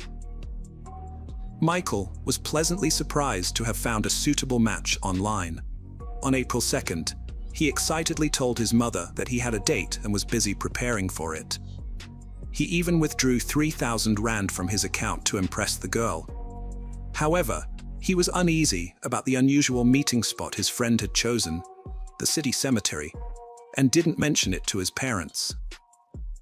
At around 9 p.m. that evening, Michael said goodbye to his family and left the house, getting into his silver Peugeot 2007, a gift from his parents for his coming of age. When he arrived at the cemetery, the girl was running a bit late, but she looked stunning in a white dress and greeted him with a smile. They chatted comfortably, and she suggested they head to a more secluded area of the cemetery. There, they found a romantic setup, a blanket and a basket of fruit and wine. After having a glass of wine, the girl suddenly kissed Michael. But the pleasant feeling quickly turned to pain and horror as he realized he had fallen into a sinister trap. Chana Van Haren was born in 1991, a time of crisis for her parents. Her mother's pregnancy prompted the couple to put their divorce on hold and try to salvage their relationship. However, their efforts ultimately failed, and their home life continued to deteriorate. Chana's mother made no effort to hide her resentment towards her daughter, viewing her as an unwanted reminder of her husband. After the divorce, Chana's mother took the children and left their father behind. Chana suffered from a severe lack of love and attention from her mother, feeling lonely and misunderstood. Among her siblings, Chana struggled the most, growing increasingly withdrawn and sullen from a young age. She exhibited disturbing behaviors, such as talking about death and creating disturbing drawings. Her grandparents, alarmed by her behavior, suspected supernatural influence and took her to church, where she was subjected to an exorcism ritual. Chana's mental health declined as she got older. At 10, she had a disturbing incident where she threatened a house guest with a knife, prompting her family to seek professional psychiatric help. Fortunately, the medication improved her mood, and her father made an effort to spend quality time with her, even taking her on hunting trips. However, Chana later revealed that she found pleasure in harming animals, often bringing home dead creatures. When Chana turned 12, she formed a problematic friendship with an older man who introduced her to harmful substances and took advantage of her vulnerability. 2 years later, her mother moved to New Zealand, leaving Chana and her siblings in the care of their father and stepmother. At 15, Chana became involved with a 22-year-old man who had an unhealthy interest in Satanism, occultism, and voodoo cults. Fortunately, by her 17th birthday, Chana's life started to take a positive turn. She distanced herself from harmful relationships, successfully graduated from high school, and enrolled in college to study art and graphic design. After abandoning her interest in Satanism and ceasing to use harmful substances, Chana's emotional well-being significantly improved. She excelled in her studies and eventually secured a job in her chosen field. Chana's new job provided her with a supportive community, including her colleagues and management, where she discovered her talent for visual arts, earning her respect and recognition. She also started dating Warren, giving the impression to outsiders including her family and close friends, that her life was back on track. However, beneath the surface, her inner struggles persisted. Her father was especially relieved, hoping she had finally grown up and would soon get married. But an unexpected obstacle emerged, threatening to disrupt her newfound stability. Warren's friend Roy, who claimed to be highly sensitive, sensed a dark and malevolent presence in Chana, despite her kind and friendly nature. His concerns were dismissed due to the contrast between his perceptions and her outward appearance. One day, Roy approached Chana, asking about Norman, a name that kept appearing in his mind, implying she might be unfaithful to Warren. Chana's response was shocking. She spat in his face and demanded he stop questioning her. Chana's friend, Norman, was later revealed to be the name of her imaginary childhood friend, Zazzle. This discovery changed the dynamics among their group of friends. At a party, Chana became interested in 24-year-old Martin. Martin came from a respected and wealthy family, unlike Chana. He had a good relationship with both his parents and was smart, well-mannered, and performed well in school. However, Martin had been struggling with a mental illness since he was 6 years old. He started having hallucinations, claiming that an entity appeared to him, making him believe he had incredible strength. As Martin grew older, his mental condition worsened, leading to problems at school and home. At 14, he was hospitalized in a psychiatric facility and diagnosed with schizophrenia. Although conventional treatment didn't work, his family and doctors eventually found the right medication to control his condition, except for occasional outbursts of aggression. Chana and Martin, two unstable young individuals, started a romantic relationship. Despite their outward appearance of happiness, their parents were oblivious to the issues the couple had faced in the past. As their relationship progressed, it ultimately led to devastating consequences. At first, the couple was social and outgoing, attending parties and interacting with others. Friends recalled noticing cuts on their hands, which they jokingly attributed to intimate experiments. However, as time passed, Chana and Martin began to withdraw from their social circle and developed an interest in dark practices, including Satanism, voodoo, and occult rituals. This fascination eventually extended to infamous serial killers. In 2011, Martins posted a photo with his girlfriend Chana on social media, captioned "Killers" with an ambiguous emoji. At the time, no one took the post seriously. However, unbeknownst to others, the couple had dark fantasies that eventually turned into a sinister plan. They wanted to torture and kill homeless people, and even practiced on animals. But their plan was put on hold, as they couldn't find a suitable victim. Chana created a profile on a dating site and caught the attention of Michael Van Eck. The couple targeted him for their twisted plan, and Chana suggested they meet in person. Michael agreed, despite the unusual meeting location. Chana and Martins carefully prepared for the date, planning every detail, including what to wear and how to end Michael's life. Chana approached the meeting fully prepared, and the trap was set. Michael fell for the bait, and Martins attacked him from behind with a knife. Despite being stabbed around 30 times, Michael resisted, which caught the attackers off guard. Chana intervened, and together, they overwhelmed Michael, who begged them to end his suffering. After the attack, Martin slit his own throat, and the couple began to dismember Michael's body. They severed his legs and decapitated him, placing the body parts in bags. They buried the body in a shallow grave, but couldn't make it deep enough due to lacking shovels. They then left the scene with the body parts using Michael's car, which they later abandoned in a troubled neighborhood. The next day, a cemetery worker discovered the grave and alerted the authorities.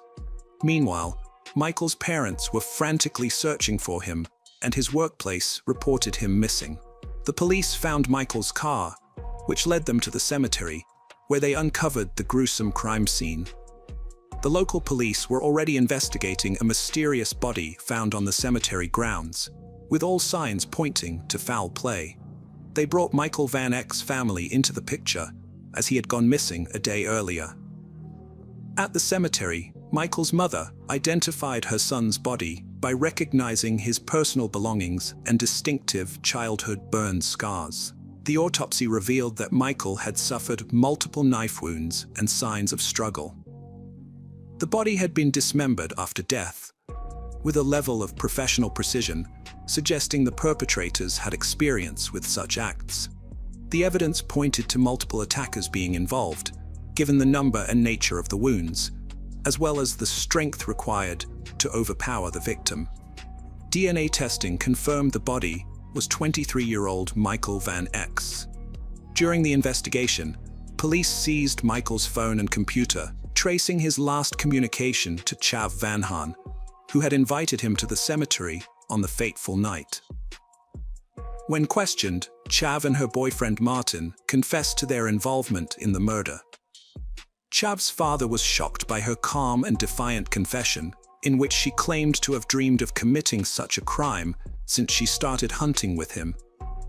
The lack of remorse from the couple shocked everyone, and they seemed to relish the public attention. They had planned to take their own lives if caught, but later changed their minds, wanting to live the life of monsters. The police search of the couple's apartment revealed a disturbing environment. The walls were covered in distorted portraits of Chav, depicting her without eyes, mouth, or ears in various guises. The police found disturbing evidence in the rooms, including ritual items, animal scalps, knives, and unknown objects. They also discovered the belongings of the murdered him, including his glasses and wallet. Martins later admitted that they took the victim's money to fund their next crime. The most shocking discovery, however, was made in the refrigerator. The police found the victim's head with his mouth sewn shut, which suggested that the couple planned to use it as a ritual bowl. Additionally, the victim's eyes and ears were found in separate containers. The police also found the victim's hand and leg buried near the murderer's home, along with the bodies of several animals. The girl's diary revealed her dark thoughts and plans. The evidence suggested that the couple derived pleasure from taking lives and mutilating bodies. Both Martins and Chana underwent mental evaluations, and the commission confirmed that they were aware of their actions and desired the consequences. In November 2011, Chana stood trial as a serial offender, despite it being a single incident. She openly admitted that she did not feel remorse and desired to repeat her actions. Psychiatrists diagnosed Chana with psychopathic and antisocial disorders, making her a more dangerous individual. Throughout the trial, she remained emotionless. Chana was found guilty and sentenced to 35 years in prison without parole, with 20 years for murder and an additional 15 years for robbery and dismemberment. Martins defended himself in court, claiming that he did not remember the events until he was in jail. He admitted to studying Satanism and occultism, which he believed pushed him and Chana to commit the crime. During the trial, he apologized to the victim's parents, although his apology sounded insincere. He implied that the victim was simply in the wrong place at the wrong time, when in reality, the couple had lured him into a premeditated trap. Michael's mother was overcome with grief and struck Martins during one of the sessions. In the end, Martins was also found guilty and sentenced to 35 years in prison, with the possibility of parole after serving half of his sentence. After 2014, Chana and her lover Martins maintained a relationship through letters while he was in prison. In these letters, Martins referred to Chana as a dark goddess and wrote poetic phrases such as, "When you part your lips, words of a dead butterfly spill out, and they fall upon my mystical heart and paint it with sweet poison." However, over time, Chana ended the relationship, feeling that they had become emotionally disconnected from each other. While in prison, Chana exhibited exemplary behavior, teaching her fellow inmates art and theology. Some collectors, fascinated by notorious criminals, paid large sums for a photograph of Chana with her autograph, as well as a print of her hand. Martins also attracted a following, with a fan club that was monitored by the police for a long time to prevent his followers from emulating his violent actions.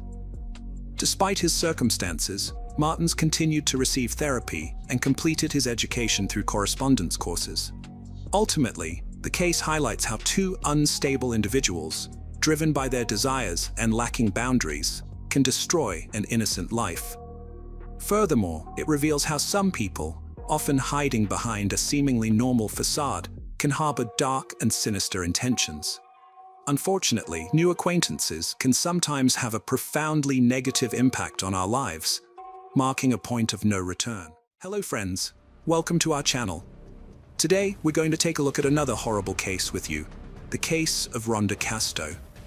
Stephen and Rhonda, both 23, embarked on a hike along the Eagle Creek Trail. Before they started, Rhonda took a photo of Stephen with her cell phone and jokingly texted her mother, saying he might either propose to her or push her off a cliff. The weather was lovely as they continued their walk. However, Stephen later reported that Rhonda's behavior became strange. She asked him what he would do if something happened to her, and if he would care for their daughter. He reassured her that he would. As the weather started to deteriorate, Stephen suggested they head back, but Rhonda did not turn back. Instead, she wrapped a towel around her shoulders and began running down the narrow, slippery path. Stephen alleged that Rhonda lost her footing and fell about 150 feet down the Eagle Creek Trail. After her fall, Stephen claimed he hiked down to the ravine where she landed, but he had no cell service. He tried to call 911 but couldn't get through, so he left her behind, holding her body until he had to leave. Stephen says he hiked to the trailhead, where he finally reached emergency services for help. Later that day, rescuers retrieved Rhonda's body.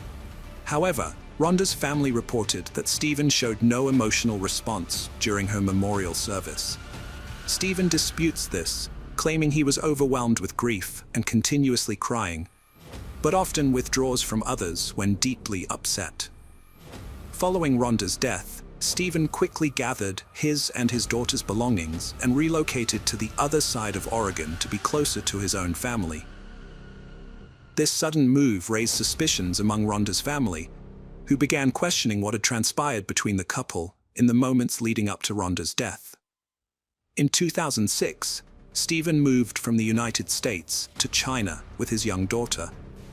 This bold move marked a fresh start for both of them. Having previously lived in China during his first marriage, Stephen was drawn to the country and its people. He chose to settle in Wuvi, a city about 75 miles outside of Shanghai. Stephen's decision to teach English to Chinese business people proved to be a great opportunity. His daughter, too, quickly adapted to her new life in China, becoming fluent in Mandarin within just 2 months. Both Stephen and his daughter thrived in their new surroundings. During his time in China, Stephen met and fell in love with Landy Yin Yan. Landy formed a strong bond with his daughter, Man, taking on a motherly role that brought them closer together. Stephen was deeply grateful for Landy's influence in his daughter's life. After a year of dating, Stephen proposed to Landy, and she happily accepted. In February 2015, Stephen and his daughter returned to the United States, where the couple planned to get married. Stephen and his fiancée planned to hold 2 wedding ceremonies, one in America and one in China, to include their families and friends from both countries. Stephen and his daughter arrived in the United States a day before his fiancée, flying into San Francisco to catch a connecting flight to Oregon. As they exited the plane, an officer approached Stephen, telling him they needed to detain him due to an issue with his luggage.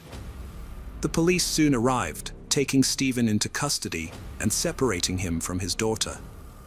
What Stephen didn't know was that, during his time in China, detectives had been working tirelessly to investigate Rhonda's death. The suspicious circumstances surrounding her fatal fall from Eagle Creek had led them to continue their inquiry, ultimately concluding that Stephen was responsible for her death. Rhonda's mother played a crucial role in keeping the investigation into her daughter's murder open, regularly contacting detectives for updates. Eventually, the police arrested Stephen at an airport for Rhonda's murder and extradited him to Oregon. When questioned, Stephen claimed he thought he was dreaming and hoped to wake up at home in China with his girlfriend Landy. Unfortunately, his nightmare was reality. Initially, Stephen's bail was set at $2 million, and he spent 14 months in jail awaiting trial. However, the judge later reduced his bail to $250,000, which his attorney secured, and Stephen was released with an ankle monitor. Rhonda's family was overjoyed to learn of Stephen's arrest, knowing justice was finally being served. The arrest brought relief and comfort to Rhonda's loved ones, who had been grieving her loss for years. Stephen's attorney then conducted experiments at Eagle Creek Trail, where Rhonda died, to argue in court that her death was an accidental slip rather than a push by Stephen. The Eagle Creek Trail, where Rhonda fell to her death, is one of the most popular hiking spots in the Columbia River Gorge, known for its breathtaking beauty. During Stephen's preliminary hearings, the medical examiner who performed Rhonda's autopsy revealed a crucial piece of evidence. All of Rhonda's injuries were below the waist. This finding was key to Stephen's defense, as it suggested that Rhonda might have taken her own life. The defense team argued that Rhonda's injuries, including her broken pelvis, were consistent with a feet-first fall, rather than a head-over-heels tumble, which would indicate that she was pushed. Additionally, they presented notes from Rhonda's therapy sessions, which showed that she was depressed, but never expressed suicidal thoughts. Rhonda had previously stated that her relationship with Stephen was unloving. The defense team used this, along with her history of depression, to suggest that Rhonda might have intentionally taken her own life. By presenting this evidence, they hoped to discredit the prosecution's claim that Stephen had pushed Rhonda, resulting in the injuries that ultimately led to her death. Stephen made a claim that Rhonda had suffered from depression and had attempted suicide multiple times before they met, but Rhonda's family disputed this and accused Stephen of lying. They suggested that Stephen was trying to shift the blame onto Rhonda for her death, to distract from his own role in her murder. Stephen also stated that Rhonda had struggled with drug addiction since she was 12, claiming that she had experimented with various substances. However, the medical examiner's report only found slight traces of marijuana and the prescription medication Rhonda was taking for anxiety and depression, which she had been experiencing due to postpartum depression. During the preliminary hearings for Rhonda's murder, disturbing evidence came to light, implicating Stephen in her death.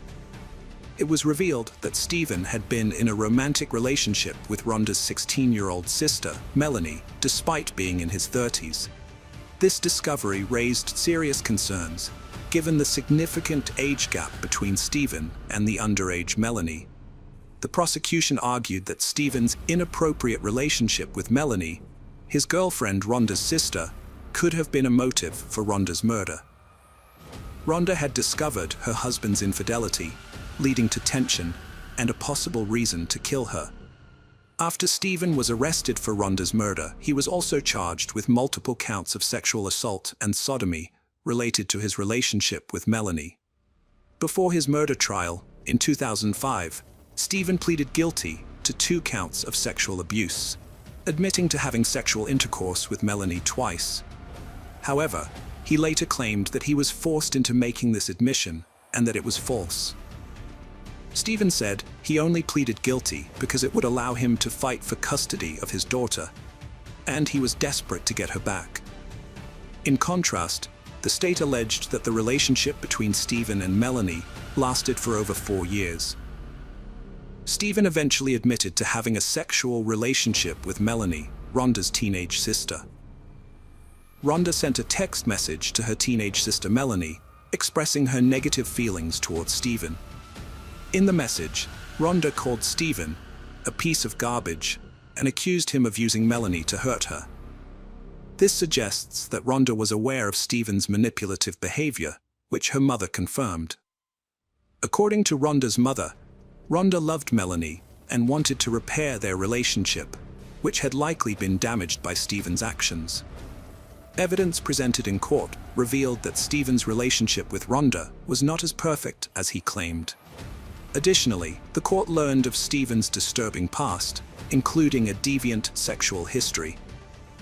Specifically, it was revealed that only 6 months after the death of his daughter Rhonda's mother, Stephen was arrested and charged with 5 counts of sexual abuse for allegedly touching a 13-year-old girl.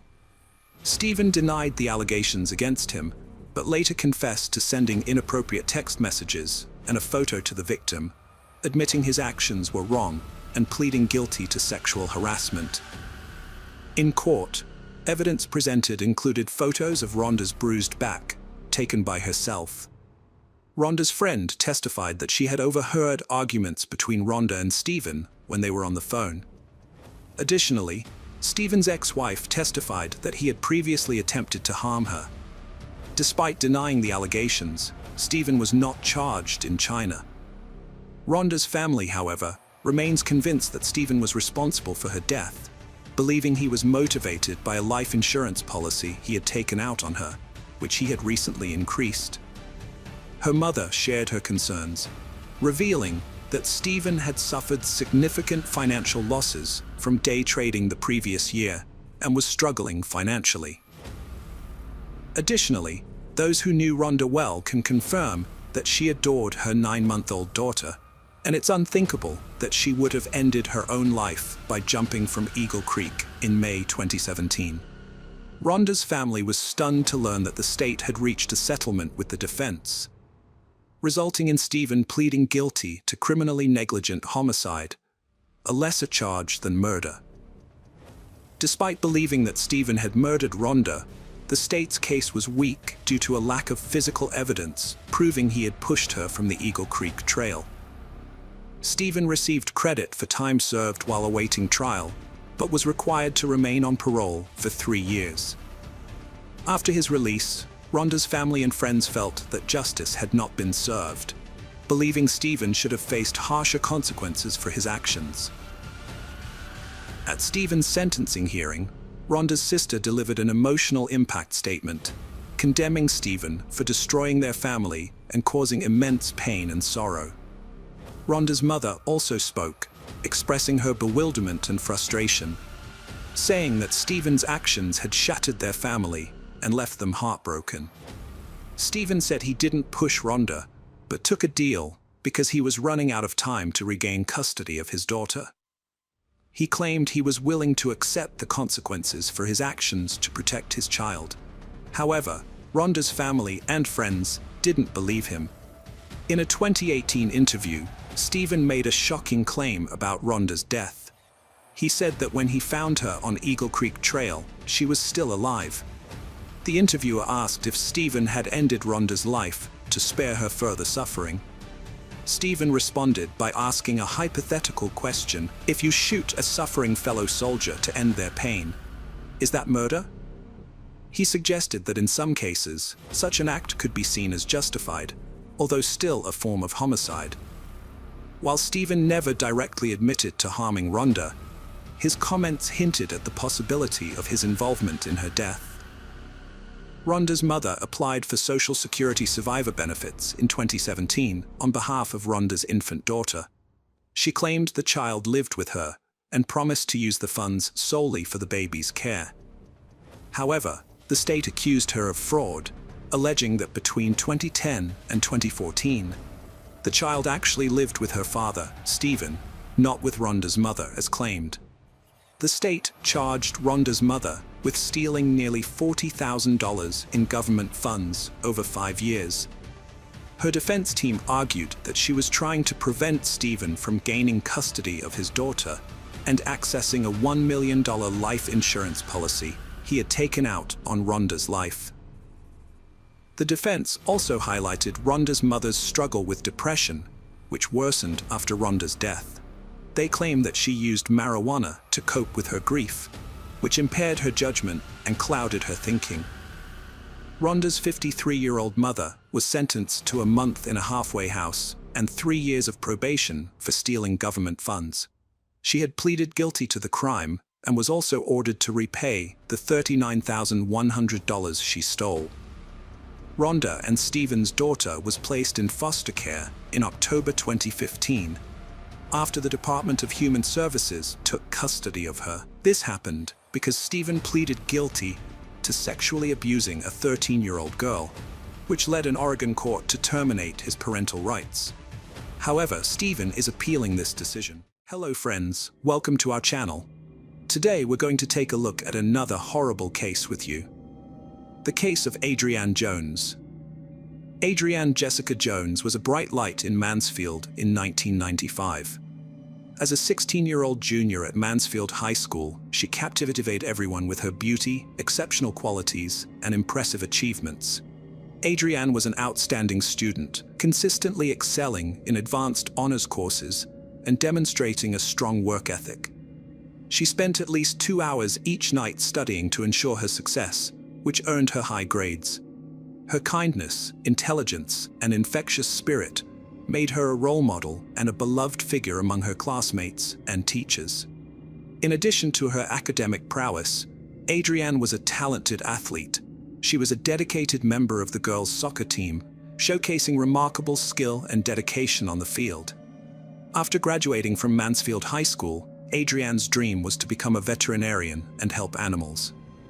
After a game injury forced her to temporarily leave her team, Adrienne didn't give up on sports. Instead, she joined the girls' cross-country team, which allowed her to stay active and improve her fitness. She threw herself into the new challenge, working hard to get in shape. Her dedication paid off, and she soon became a key member of the cross-country team. In addition to her academic and athletic pursuits, Adrienne also held down a part-time job, working 20 hours a week at a local fast food restaurant, Golden Fried Chicken. Despite her busy schedule, Adrienne enjoyed being the center of attention, particularly from teenage boys in Mansfield. Her friends would even describe her as a bit of a flirt. She took great care in her appearance, spending at least 2 hours each day on her makeup to ensure she looked perfect. Adrienne, like many teenagers, often tested the limits set by her parents. Despite her good nature, her parents were particularly protective of her due to the changing environment in Mansfield, where crime was on the rise. They implemented a strict 9 p.m. curfew on weekends to ensure her safety, requiring her to provide proof of her activities, such as ticket stubs, if she wanted to stay out later. To prevent her from sneaking out, her father also nailed her bedroom window shut. Although Adrienne occasionally disobeyed her parents and left the house at night to meet her friends, on Sunday, December 3rd, 1995, she was given special permission to stay up late to talk to her boyfriend, Tracy Smith, who was out of town with his parents. During their phone conversation, Adrienne's mother overheard her mention that another call was coming in. When asked about the caller's identity, Adrienne said it was David from her cross-country team, who seemed upset about something. Adrienne's family started their day as usual the next morning, but her mother's concern grew when she heard Adrienne's alarm still going off in her bedroom. When she went to check on her, she discovered that Adrienne was missing, and her bed had not been slept in. Despite trying to stay calm, Adrienne's mother quickly became worried. She initially thought Adrienne might have gone for an early morning run, but this idea was quickly dismissed when she saw Adrienne's running shoes still on the floor. In the past, Adrienne had occasionally sneaked out at night to meet friends, but she had always returned home by morning, making her mother even more worried about her disappearance. Worried about Adrienne, her parents contacted the police. Unbeknownst to them, a shocking discovery was made on a farm several miles away. At around 7 a.m., on Seaton Road in Grand Prairie, Texas, a man was on his way to check his mailbox when he noticed that the gate to his property had been knocked down. Curious, he entered his farm and was met with an unsettling scene. Initially, the man thought he was looking at roadkill, but as he got closer, he realized it was a lifeless teenage girl lying on the ground. The man immediately called the police, who arrived to find a disturbing sight.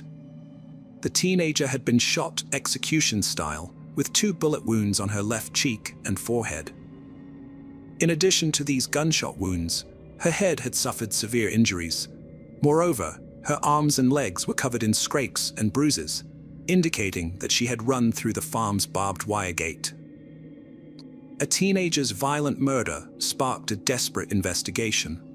The fact that she was found in her nightclothes suggested she had been preparing for bed when her life was brutally cut short.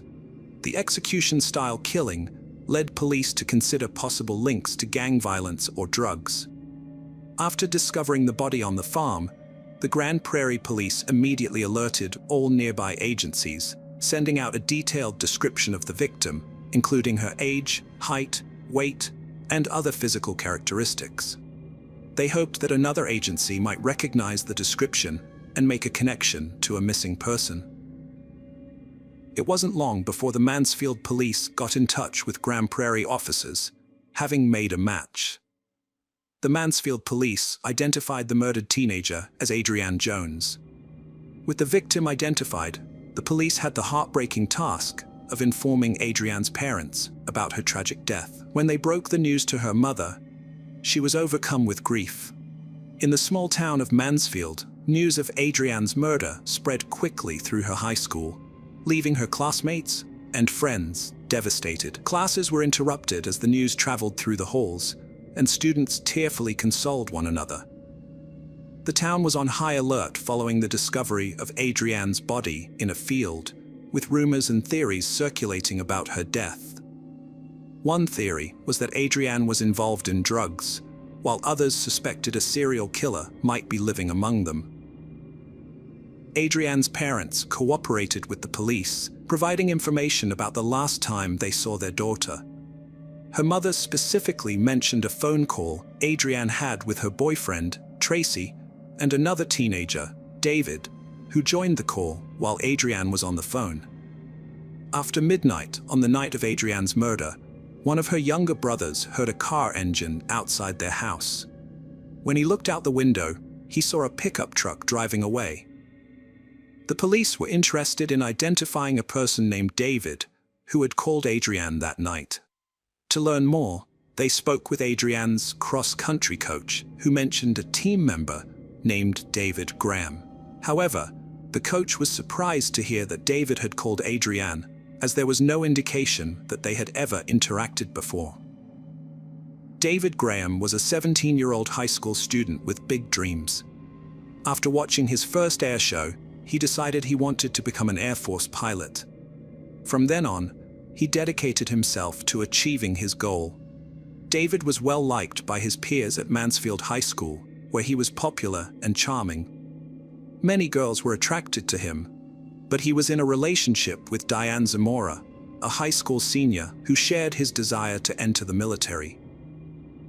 Diane stood out from the crowd, actively pursuing her aspirations. After Adrienne's murder, the police interviewed David Graham, who acknowledged knowing her from their cross-country team, but claimed their relationship never went beyond friendship. When asked if he had contacted Adrienne on the night of her death, David denied it, saying he was home studying with his girlfriend, Diane Zamora. The police investigated David as a possible suspect, seeking information from Adrienne's friends to see if she had ever mentioned him. However, one of her closest friends, who was privy to Adrienne's secrets, said Adrienne had never discussed David with her. The police also checked Adrienne's phone book and found David's number was not listed, which further led them to believe he was not involved in her murder. As a result, they never administered a polygraph test to David and eventually cleared him as a suspect. The police investigated Adrienne's boyfriend, Tracy Smith, as a suspect in her murder. However, they cleared him after verifying his alibi, which placed him out of town with his family on the night of the murder. Tracy also passed a polygraph test, further supporting his innocence.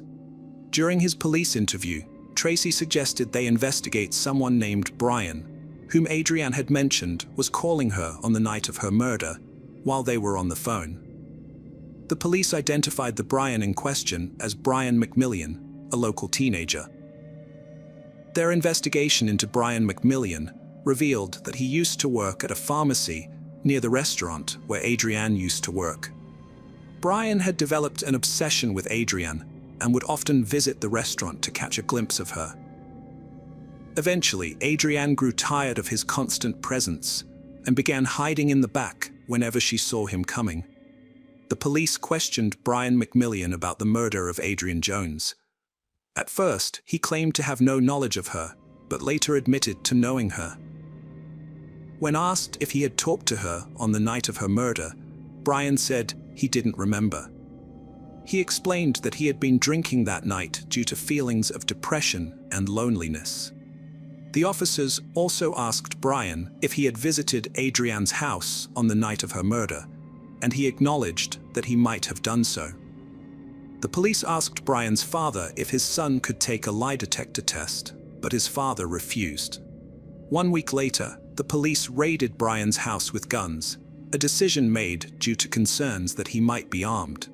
The police took this precaution to ensure everyone's safety, including their own. After Brian was arrested for Adrienne's murder, many people came forward to show their support for him. Brian's friends said he was a gentle and non-violent person. His father also confirmed that Brian was at home all night when Adrienne was killed and didn't leave.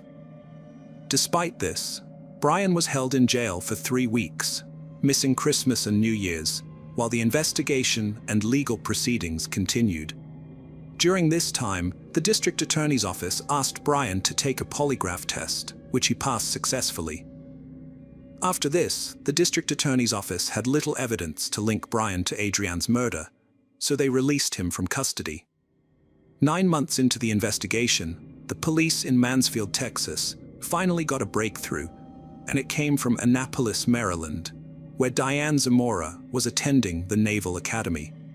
Diane Zamora, a cadet at the Naval Academy, allegedly confessed to her fellow students that she and her boyfriend, David Graham, had murdered a girl named Adrienne Jones in Mansfield, Texas. The Mansfield police traveled to Annapolis, Maryland, to interview Diane, but she denied making any such admission. The Naval Academy suspended Diane and sent her home pending an investigation. Since Diane was uncooperative, the police went to the Air Force Academy in Colorado Springs, Colorado, to question David. Initially, David claimed he didn't know why Diane would fabricate a story about killing Adrienne Jones. However, during the interview, David began to crack and asked to write a statement. In a 4.5-page confession letter, David detailed how he and Diane planned and carried out the murder of Adrienne Jones, including a cross-country event in November 1995, where he offered to drive Adrienne home. During the ride, David and Adrienne parked in an elementary school parking lot and had sex. Afterwards, David felt overwhelmed with guilt because he loved his girlfriend Diane deeply and knew that his infidelity would cause her immense pain. One evening, while David was helping Diane study for her SATs, they got into an argument. Unable to keep his secret any longer, David broke down in tears and confessed his infidelity to Diane. He told her that he had hooked up with Adrienne, which shattered Diane's heart and left her feeling deeply hurt and angry. Diane was inconsolable and lashed out at David, screaming and arguing with him. She was so angry that she wished he were dead, and she felt intense hatred towards Adrienne. Diane's emotions were too much to handle, and she struggled to come to terms with what had happened. David pleaded with Diane, promising to do whatever it took to save their relationship. David and Diane decided that the only way to repair their relationship was to kill Adrienne. In his confession letter, David admitted that on December 3rd, he called Adrienne Jones and asked her to secretly leave her house late at night to meet with him. He specifically asked Adrienne to keep their meeting private and not tell anyone else about it. David originally planned to lure Adrienne into a trap, kill her by breaking her neck, and then dispose of her body in a lake. On the agreed night at 2:30 a.m., David picked up Adrienne in his car while Diane hid in the hatchback. They drove to a secluded spot 10 miles out of town, turning off the highway onto Satan Road. David stopped the car, and Adrienne subtly adjusted her seat, creating the impression they were about to be intimate. Unbeknownst to Adrienne, David had secretly signaled for Diane to emerge from the trunk. Diane came out of the rear of the vehicle and approached the front. Diane confronted Adrienne, who was seated in the passenger seat. Diane then hit Adrian on the head with a weight from David's gym set. Despite being severely injured, Adrian managed to escape by crawling out of the car window. David and Diane panicked, and David grabbed his 9mm Makarov weapon to chase after Adrian. Adrian was severely injured and collapsed in a nearby field due to her head wound. When David caught up to her, he shot her twice and then returned to his car. After Adrian died, David and his accomplice Diane exchanged "I love you" as their first words to each other. The police later questioned Diane, who had a statement prepared to confess her involvement. David and Diane were arrested and charged with capital murder. Although they initially confessed, they later retracted their statements, with David claiming Diane acted alone and Diane alleging David committed the crime by himself. In 1998, Adrian's mother requested that the death penalty be removed as a possible sentence for David and Diane. Diane's trial began in February 1998. Multiple witnesses testified that Diane showed no remorse for killing Adrian. The jury found Diane guilty of capital murder, resulting in an automatic life imprisonment sentence, with the possibility of parole in 40 years. David Graham was convicted of murdering Adrian Jones and received a life sentence, with the possibility of parole in 40 years. Hello friends, welcome to our channel. Today we're going to take a look at another horrible case with you. The case of Crystal Rogers. Crystal Rogers, a devoted 35-year-old mother of 4 from Bardstown, Kentucky, shared custody with her ex-husband Keith despite their separation. They maintained a friendly relationship for their children's sake. Crystal lived 45 miles southeast of Louisville with her current boyfriend, Brooks Holt, and their 2-year-old son. As a responsible and reliable parent, Crystal always responded to her mother Sherri Ballard's calls. However, when Sherri couldn't reach Crystal on July 5, 2015, she grew concerned. It was unusual for Crystal to ignore her mother's calls, and Sherri's worry intensified with each passing hour. After 24 hours of silence, Sherri's maternal instincts told her something was wrong. She tried contacting Crystal multiple times, but her efforts were met with silence. Sherri then reached out to Crystal's friends and family, hoping someone could provide information about her daughter's whereabouts. Crystal's family had not seen or heard from her in a while, which was unusual. Her sister Brooke tried to reach her but couldn't, and her boyfriend Brooks said he hadn't seen her since Friday night, when she was playing games on her phone before he went to bed. When Brooks woke up the next morning, Crystal was gone, and he thought she might have gone to visit her cousin for the 4th of July. However, Crystal's mother Sherri was worried and tried to contact her, but couldn't. She reported Crystal missing to the police, and just then, her son Casey got a call from a friend who had seen Crystal's car on the side of the road. This made Casey and his father Tommy very concerned, as they knew Crystal would never leave her car behind. When they arrived at the location, they found Crystal's car with a flat tire, which only added to their fear that something was seriously wrong. If Crystal had car trouble, she would have contacted someone for help, not tried to fix it herself. The fact that her keys, phone, and purse was still in the car, on the passenger seat, was suspicious. Crystal never went anywhere without these belongings, so their presence added to the concern about her safety. After finding her car on the Bluegrass Parkway, Crystal's father and brother notified the Nelson County Sheriff's Department. Investigators searched the car, but found no signs of a struggle. However, they did notice something unusual. The driver's seat was adjusted for someone taller than Crystal. This raised suspicions that someone else might have been driving her car. The authorities asked for witnesses to come forward, but no one provided any useful information to aid the investigation. The police decided to seek the public's help through the media, releasing Crystal's photo and asking for anyone with information to come forward. Despite their efforts, no significant leads were discovered. Crystal's father, Tommy, took matters into his own hands, organizing search parties to find his daughter. However, The challenging hot and humid weather conditions hindered their searches. Many people helped search for Crystal, but one person who was noticeably absent was her boyfriend, Brooks Holt. The police grew suspicious of Brooks because he seemed unconcerned about Crystal's disappearance, especially since she was the mother of his child. When questioned, Brooks claimed that Crystal and their son had gone with him to his family's farm the night before.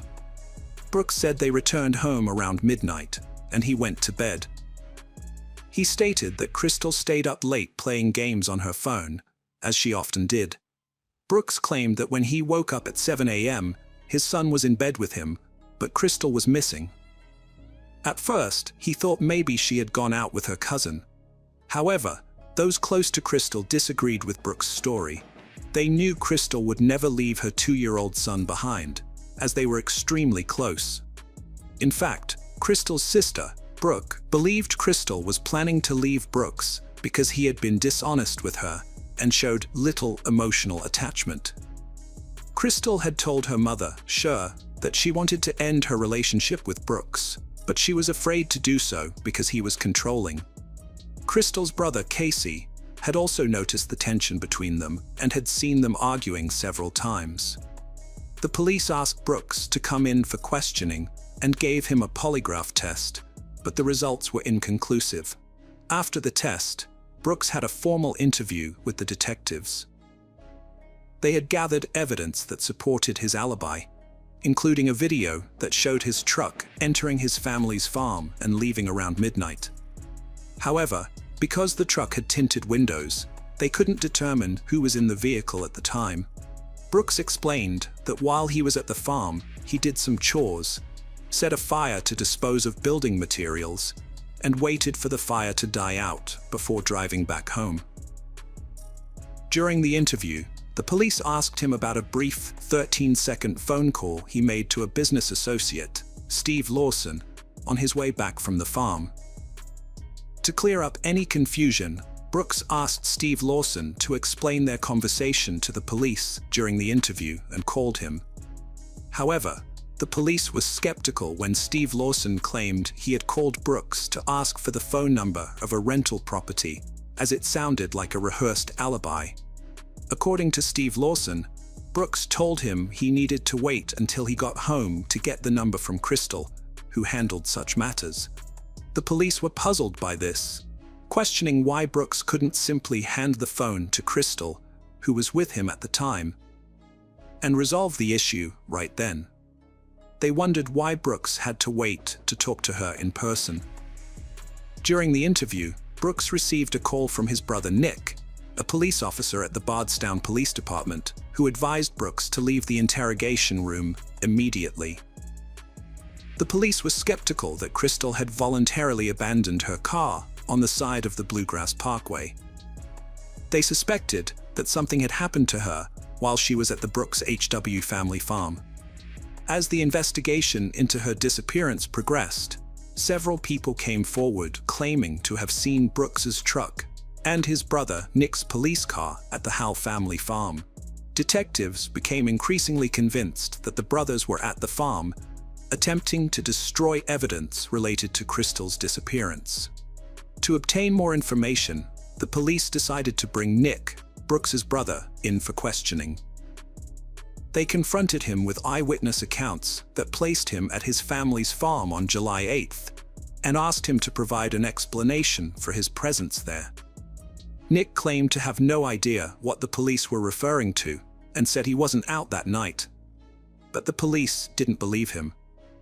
They directly asked Nick if he and his brother had destroyed or hidden evidence related to Crystal's disappearance.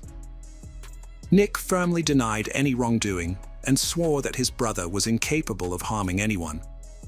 The police officer, Nick, was adamant that he would never assist in covering up a crime, including helping Brooks.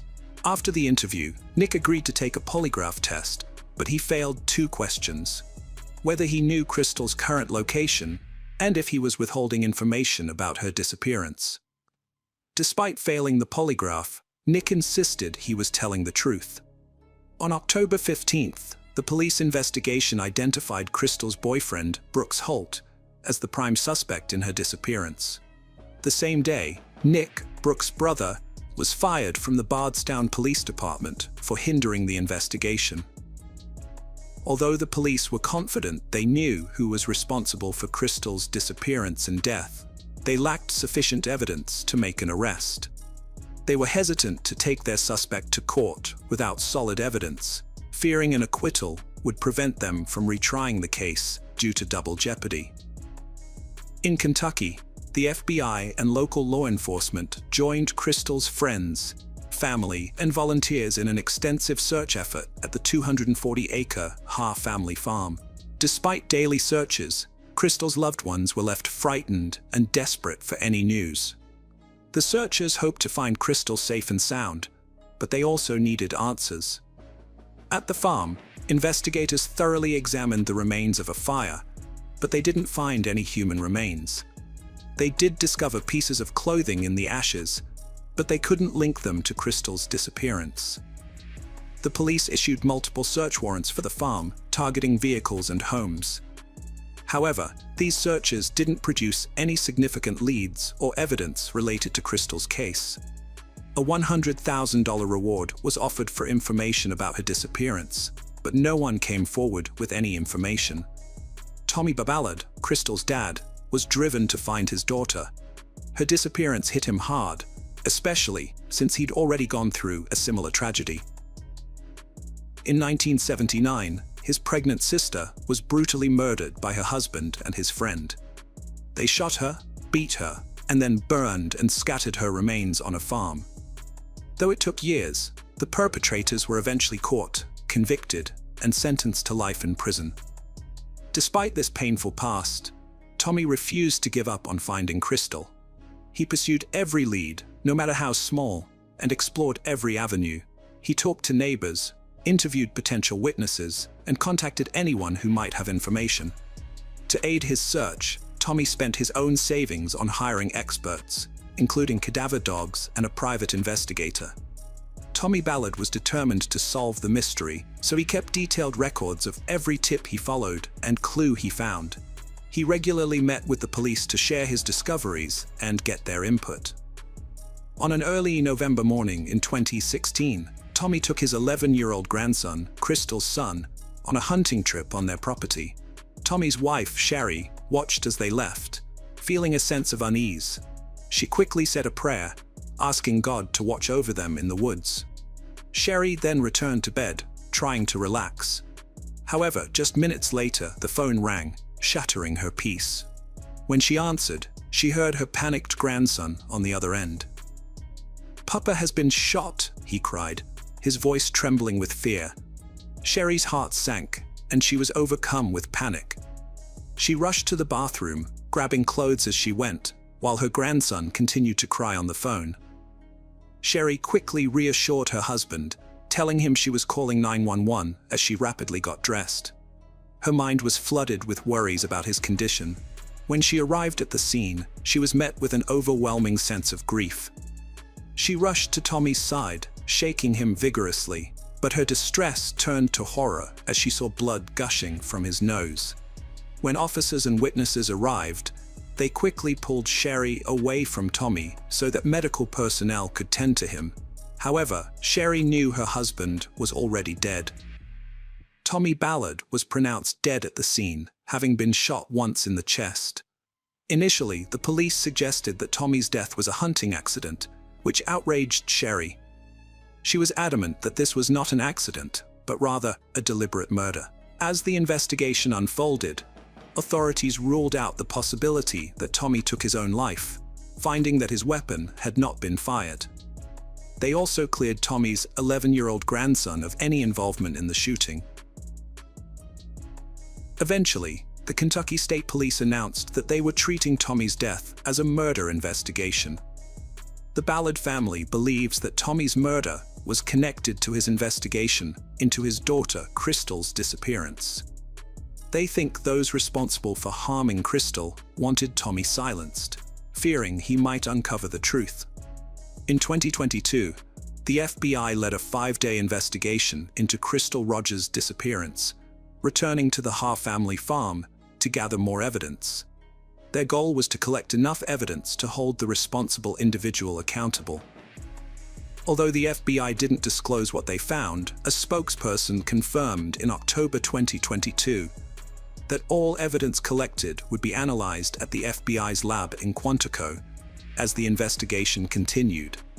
The Kentucky Attorney General made a key decision, appointing a special prosecutor to help with the prosecution of criminal charges related to the deaths of Crystal Rogers and her father, Tommy Ballard. Crystal's mother, Sherri Ballard, was informed of the appointment and strongly supported it, believing it was necessary to ensure justice for her loved ones. In July 2023, a Kentucky grand jury indicted 32-year-old Joseph Lawson on 2 counts: conspiracy to commit murder and tampering with physical evidence, both related to Crystal's disappearance. 2 months later, Crystal's boyfriend, Brooks Houck, was arrested and charged with murder and tampering with physical evidence. The judge set his bond at $10 million and ordered him to avoid contact with Crystal's family. The people of Bardstown felt a mix of emotions when Brooks Houck was arrested for Crystal's murder. While the news was heartbreaking, bringing home the reality that Crystal was not just missing, but had been killed, many felt a sense of satisfaction, knowing that justice would be served. The arrest brought a sense of closure and relief to those affected by Crystal's tragic death. Brooks Houck appeared in court virtually 1 month after his October 2023 arrest. This crucial hearing brought new revelations about another unsolved Bardstown murder. The judge asked prosecutor Shane Young if his team was investigating any other cases connected to Crystal's case. The prosecutor was investigating 2 connected murders: Crystal's murder and the murder of her father, Tommy Ballard. They believed they had the gun used to kill Tommy, which they claimed to have purchased from Nick Houck, who allegedly used a fake name during the sale. Brooks Houck's attorneys requested that the Nelson County judge be disqualified from the case, citing bias and unfair treatment since 2017. They also argued that the $10 million bail was excessive. However, the Kentucky Appeals Court ruled against Houck, upholding the $10 million bond and denying his request to replace the judge. In a separate development, Stephen Lawson was indicted in December 2023 on charges of conspiracy to commit murder and tampering with physical evidence. Notably, Stephen Lawson's son, Joseph Lawson, had been arrested in connection with Crystal's disappearance. Hello friends, welcome to our channel. Today we're going to take a look at another horrible case with you. The case of Greg Mulvihill. Diana Lovejoy and Greg Mulvihill, both living far from their families, met through an online dating site in 2005. They quickly formed a strong bond, and their relationship soon turned serious. The couple then decided to move in together in San Diego. Diana had always been passionate about athletics and fitness, starting with playing sports in high school and eventually becoming a competitive triathlete. The couple shared a love for the outdoors, which played a significant role in their relationship. During the 2000s, San Diego was emerging as a major tech hub, and Diana and Greg took advantage of the abundant job opportunities. Both Diana and Greg excelled in their careers, with Diana being known for her dependability by her coworkers. After 2 years of dating, they got married in 2007, marking the beginning of a new chapter in their lives. For their honeymoon, they chose Costa Rica, where they attended surf school. Diana and Greg were deeply in love during the early years of their marriage. They shared a passion for life and made the most of every opportunity that came their way, enjoying countless adventures together. After their wedding, they moved to Carlsbad, a picturesque suburb north of San Diego, which offered a perfect blend of natural beauty, outdoor activities, and seclusion. Diana was immediately smitten with the area and felt like she was living her dream when she settled into her ideal home. However, 3 years into their marriage, their relationship started to take a turn. Diana began to experience symptoms that led her to believe she had fibromyalgia, a chronic condition characterized by widespread pain and tenderness in specific areas of the body. Although the exact cause of fibromyalgia remains unknown, Several factors are thought to contribute to its development. Diana's fibromyalgia diagnosis significantly impacted her marriage to Greg. Previously an energetic and adventurous person, she struggled to adapt to her new limitations, including reduced stress and rest. This sudden change in lifestyle created challenges for their relationship as a couple. In 2011, Greg took Diana on a relaxing vacation to Santa Cruz, California, to help her cope with her condition. As a caring husband, Greg recognized the toll fibromyalgia was taking on Diana's well-being, including constant muscle pain, fatigue, and limited energy. The illness made it difficult for her to maintain her job, and eventually, Diana had to step away from her career to focus on managing her symptoms. She began spending more time at home in Carlsbad. Above all, Diana's greatest desire was to be a mother, to love and raise a child, to be confident and happy. Diana and Greg had been trying to have a child for years, but unfortunately, Diana suffered multiple miscarriages. These losses took a toll on Diana, affecting her both physically and emotionally. Although she didn't have children, she poured her love into her two beloved cats, Lanny and Turtle. However, her world was turned upside down when Turtle fell ill and eventually passed away. To comfort Diana during this difficult time, Greg surprised her with a new kitten, which she named Taffy. This thoughtful gesture brought Diana immense comfort. In a surprising turn of events, Diana discovered she was pregnant after years of unsuccessful attempts to conceive. Overjoyed, Greg looked forward to becoming a father, while Diana felt her dream of motherhood finally within reach. In September 2012, Diana gave birth to a baby boy, and Greg took time off work to bond with their newborn son. Greg loved being a father and cherished every moment with his son. Diana, on the other hand, was always worried about her son's health and happiness. As time passed, she started to suspect that her son might have a similar condition to her fibromyalgia. However, Greg was convinced that their son was healthy and didn't see any reason to worry. Despite their differing opinions on their son's health, Diana remained convinced that her son was ill. She began researching extensively and discovered a medication called guaifenesin, which was similar to Mucinex and often used to treat chest infections. Some people believed it could also alleviate fibromyalgia symptoms. Diana was determined to give her son high doses of guaifenesin, but Greg strongly opposed the idea, fearing it was unnecessary and could harm their son. This disagreement over their son's health care created growing tension in their marriage. Diana and Greg's marriage became increasingly strained after Greg suffered a shoulder injury that forced him to quit his job. As a result, the household income decreased, and Diana took a sales job to compensate. She also tried to earn extra money by creating online cooking videos, with Greg handling the camera work. However, this venture didn't yield the desired results. Diana also appeared in promotional videos for kitty litter, but this effort also failed to bring in significant revenue. As their financial struggles continued, Diana and Greg's disagreements escalated, particularly regarding their 2-year-old son's health. By this point, they were constantly fighting, and their relationship was in jeopardy. Diana confided in her co-workers that she felt Greg was unhelpful and unsupportive.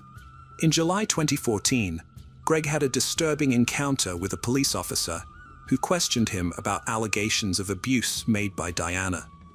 According to the officer, Diana had filed multiple police reports against Greg, leading to his removal from the family home.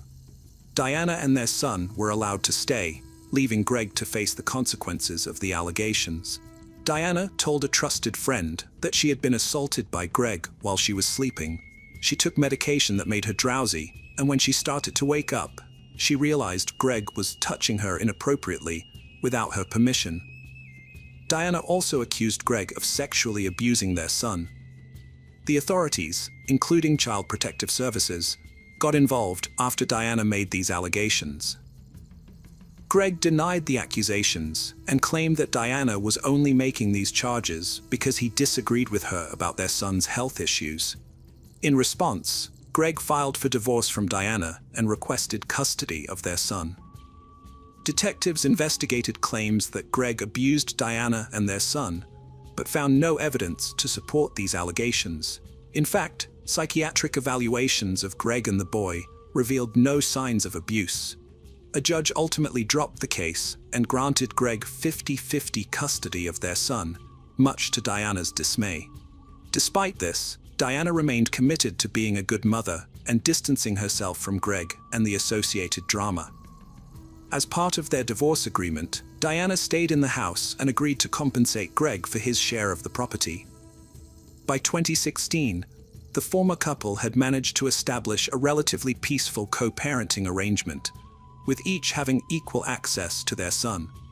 However, this fragile peace was shattered on September 1, 2016, when the Carlsbad Police Department received a call from Jason Kovac, a friend of Greg's. Jason called 911 to report that his friend Greg had been shot multiple times and was bleeding severely. A patrol officer from the Carlsbad Police Department responded immediately and found Jason and Greg on the side of the road. Jason told the officer that the shooting had occurred about half a mile away. The officer quickly realized that waiting for an ambulance would put Greg's life at risk, so he decided to drive Greg to the hospital himself. Meanwhile, the SWAT team arrived and began searching the area for the shooter, but they couldn't find anyone. At the hospital, doctors rushed Greg into emergency surgery, where they discovered he had a gunshot wound to his chest. Greg survived the surgery, but he was placed on life support afterwards. While Greg recovered in the hospital, detectives interviewed Jason, who was still shaken by the event. Jason explained that Greg had received a call from a private investigator claiming to have important documents related to his custody and divorce proceedings with Diana. The investigator didn't leave his name, but he gave Greg a specific meeting time and location. Greg was initially hesitant, but his curiosity got the better of him, and he asked Jason to come along for backup. Jason agreed, and they armed themselves with a flashlight and a child's baseball bat. They arrived at the remote location, which was extremely dark due to the new moon. The only light came from a small sliver of the moon. According to Jason, the caller instructed Greg to find a package attached to an electricity pole. When Greg saw the package, he walked towards it with his flashlight, scanning the area. Suddenly, he shouted, "Gun!" and a gunshot rang out. Greg and Jason started running for their lives, with bullets whizzing past their heads. They eventually reached their car, where Jason realized Greg had been shot and called 911. Jason couldn't provide a detailed description of the shooter, but he led the detectives to the exact location of the shooting. During their investigation, they found an intriguing clue near the electricity pole, a neatly folded Angry Birds towel that seemed to be intentionally left there to deceive Greg. Jason reported hearing 6 gunshots, but the investigators found no evidence of shell casings or a weapon. This lack of forensic evidence suggested that the shooter was experienced and knowledgeable about covering their tracks. During their search, the detectives noticed a strong smell of feces in the air, which led them to a pile of feces accompanied by a towel that seemed to have been used for cleanup. The investigators preserved the feces sample and towel as potential evidence, carefully packaging and transporting them to the crime lab for analysis. However, obtaining DNA evidence from the feces sample could take up to a month. In the meantime, the detectives continued their search for a suspect, investigating all available evidence and following up on leads. They focused on Greg's estranged wife, Diana Lovejoy, and questioned her about her possible involvement in the shooting. Diana denied any knowledge and provided an alibi, stating she was at home with her son at the time of the shooting. Greg unexpectedly woke up from life support and began to recover. When he was well enough, he was interviewed by detectives, who asked about his estranged wife's potential involvement.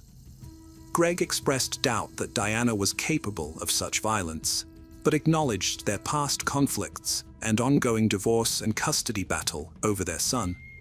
The detectives acquired the phone number used to lure Greg to the remote area, which led them to a pay-as-you-go plan and a purchase at Best Buy near Carlsbad. They obtained video footage of the purchase, which showed Diana Lovejoy buying the phone. This solidified her as the prime suspect, and she was arrested during a traffic stop. Diana claimed innocence during her arrest, but when confronted with the evidence, she admitted to buying the phone. She then revealed that she was afraid of Greg, had purchased a gun, and took shooting classes at Iron Sights, where she met instructor Weldon McDavid, an ex-Marine weapons expert. Diana's friendship with Weldon turned romantic and intimate.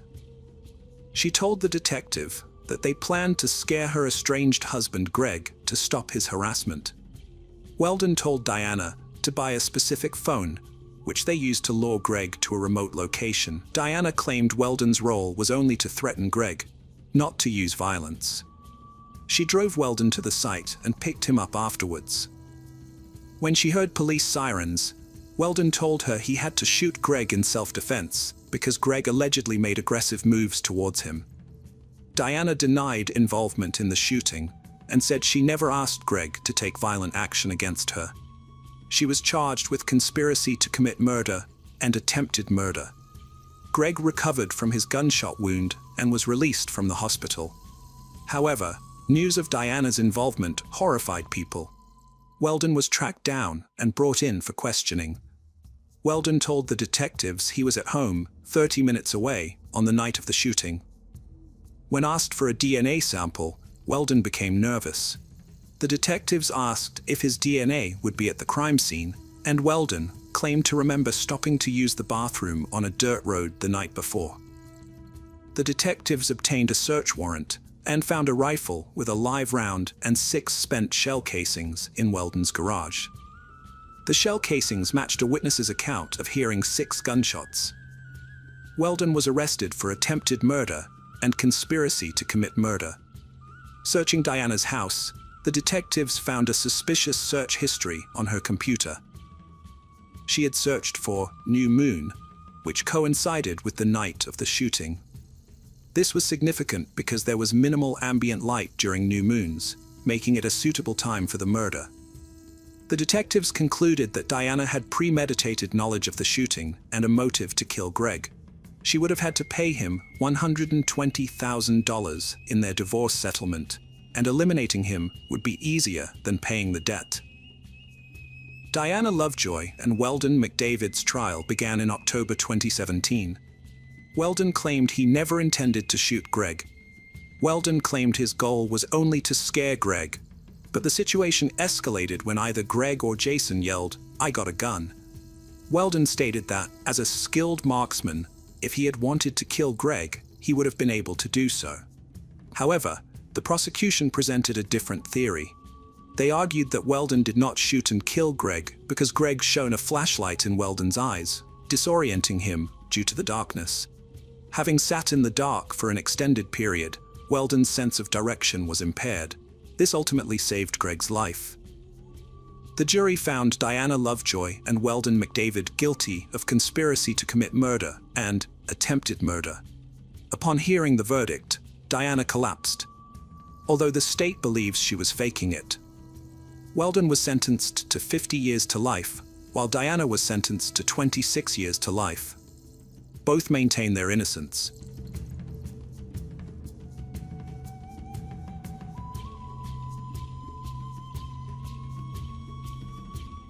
Hello friends, welcome to our channel. Today we're going to take a look at another horrible case with you. The case of Banaz Mahmoud. Banaz Mahmoud was born in Iraq in 1985. She grew up in a traditional family with strong religious beliefs. When she was 10, her family moved to the UK, but their cultural values remained unchanged.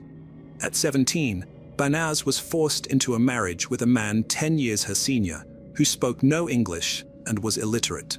The marriage was marked by physical and emotional abuse, which Banaz endured for 2 years before finally finding the courage to leave. Despite her family's disapproval, Banaz started a new life and met a man named Rahmat Suleimani, with whom she fell deeply in love. However, their relationship was kept secret due to the cultural taboos surrounding romance outside of marriage. Tragically, Banaz's family was not willing to let her move on from her past. On January 26, 2006, Rahmat reported Banaz missing to the police, but they didn't take the report seriously, convinced that she was just staying with friends. However, Rahmat persisted, and eventually the police were forced to investigate. Banaz's family had a sinister motive for their behavior, which would ultimately lead to devastating consequences. However, Banaz had found love and happiness with her boyfriend, Rahmat. They had dreams of getting married, having children, and building a happy family life. These fantasies brought Banaz joy and kept her going despite her family's hatred and aggression towards her. Her family had never accepted her husband, and in early October 2005, Banaz noticed that she was being followed by people sent by her father. On October 10, 2005, Banaz went to the police and told them about her life with her husband, the injuries she had suffered, and the surveillance she was under. She shared her fears for her safety and even her life, but the police did not take her statement seriously. For about 2 months, Banaz and Rahmat met secretly, but in early December 2005, they were spotted by people from her clan. This led to a council of male relatives gathering at her family home, where it was decided that Banaz should be killed to restore the family's honor.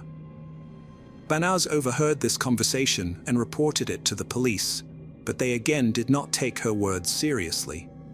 2 weeks later, Banaz's father tricked her into going to a relative's house, where she was attacked. She managed to escape and went to the police, who took her to the hospital.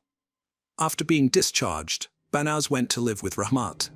However, by mid-January 2006, Banaz's family began urging her to return home to mend their relationship and discuss her marriage to Rahmat. Despite her fears, Banaz agreed to go back to her father's house, believing that her mother would protect her.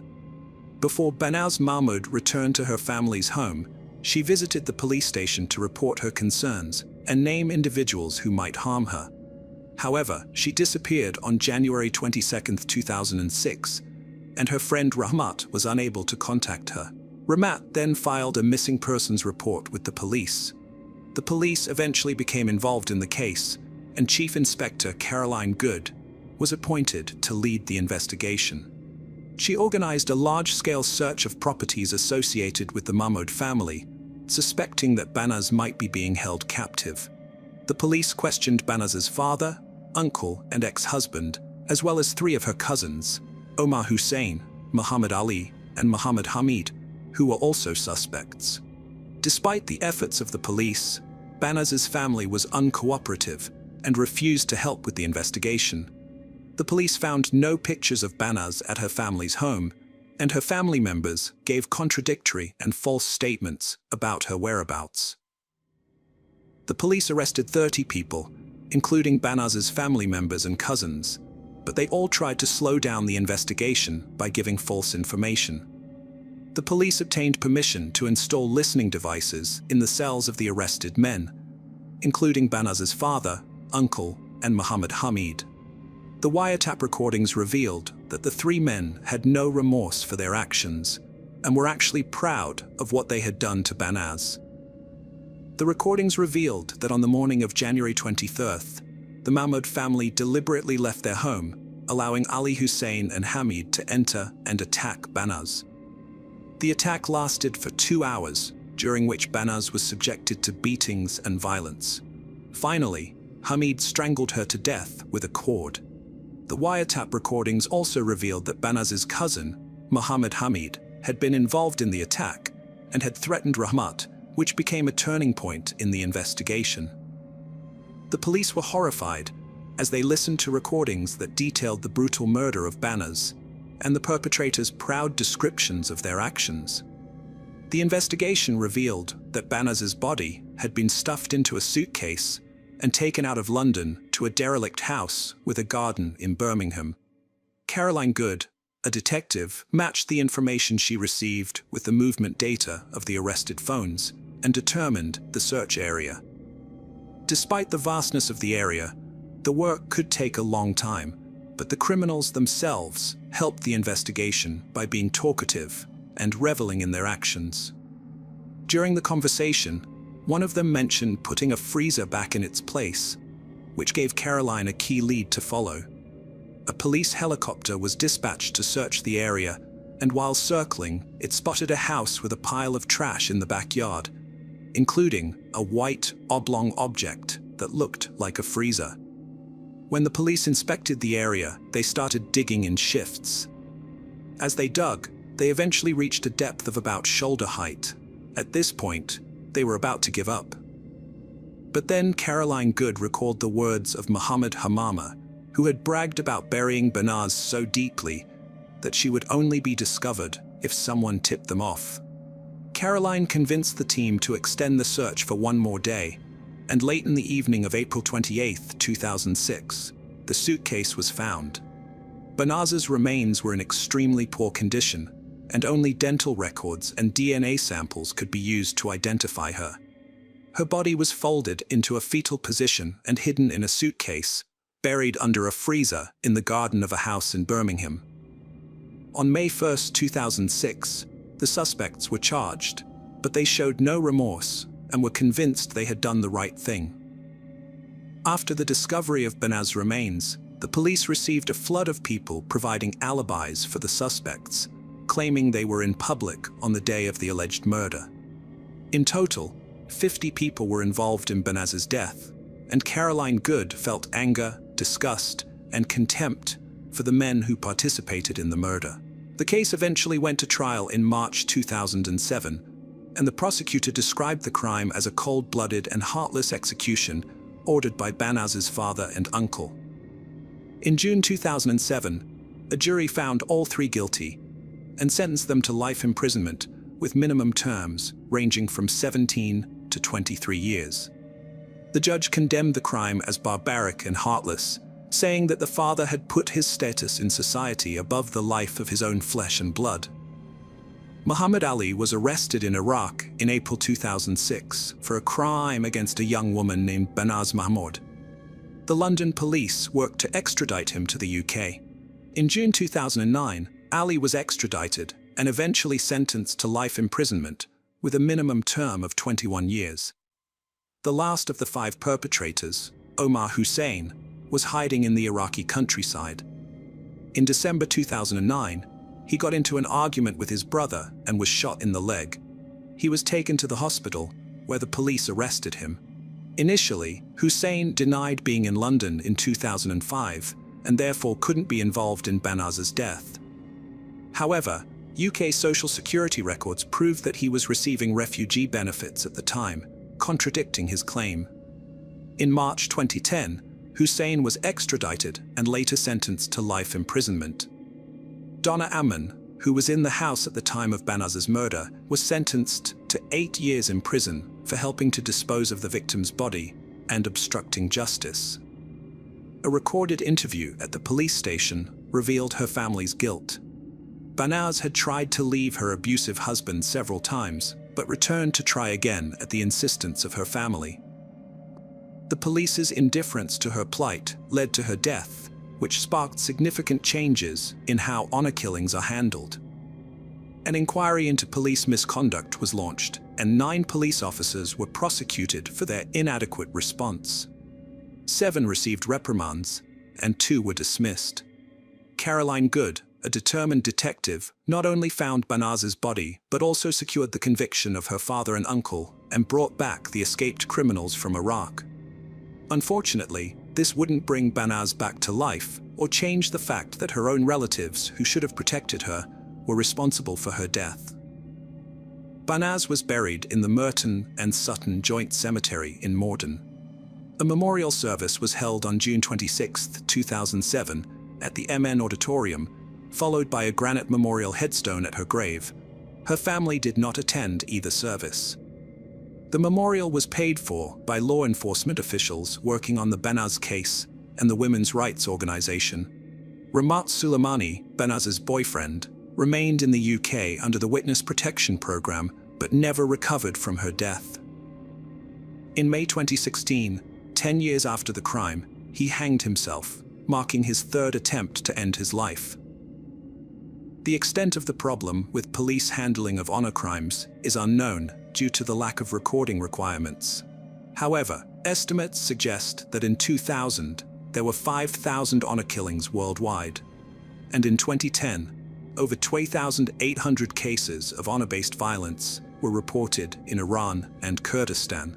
These crimes typically involve women who are perceived to have brought shame to their families or communities. Most cases occur in South Asia or the Middle East, predominantly in Muslim communities. However, cases like that of 19-year-old Banaz Mahmoud, a Kurdish woman living in Britain, highlight the tensions faced by immigrant communities as they struggle to adapt to changing lifestyles. Some groups estimate that thousands of honor crimes go unreported in minority communities in Britain, where women are often taken abroad and forced into marriage or harmed when their modern outlook on life conflicts with their traditional male communities. Banaz Mahmoud, who was murdered in 2006, is a tragic example of this. Her older sister, Beal, urges other women in similar situations not to be afraid to seek help before it's too late. Even today, Beal lives in fear for her life, hiding her identity behind a long black veil that covers her entire body and face, except for her eyes. The story of Banaz Mahmoud is a stark reminder that women who try to escape or live a secret life are constantly in fear of being found and punished. The Metropolitan Police team that investigated Banaz's murder and brought those responsible to justice was awarded for their work in detective investigation. A crucial piece of evidence was a videotape that captured Banaz's nervous testimony, in which she described the violence and oppression she faced at the hands of her abusive husband and the intimidation she suffered from men on the street. She warned of her impending death due to the shame she had brought upon her family. Unfortunately, her warnings were ignored, and she was ultimately killed.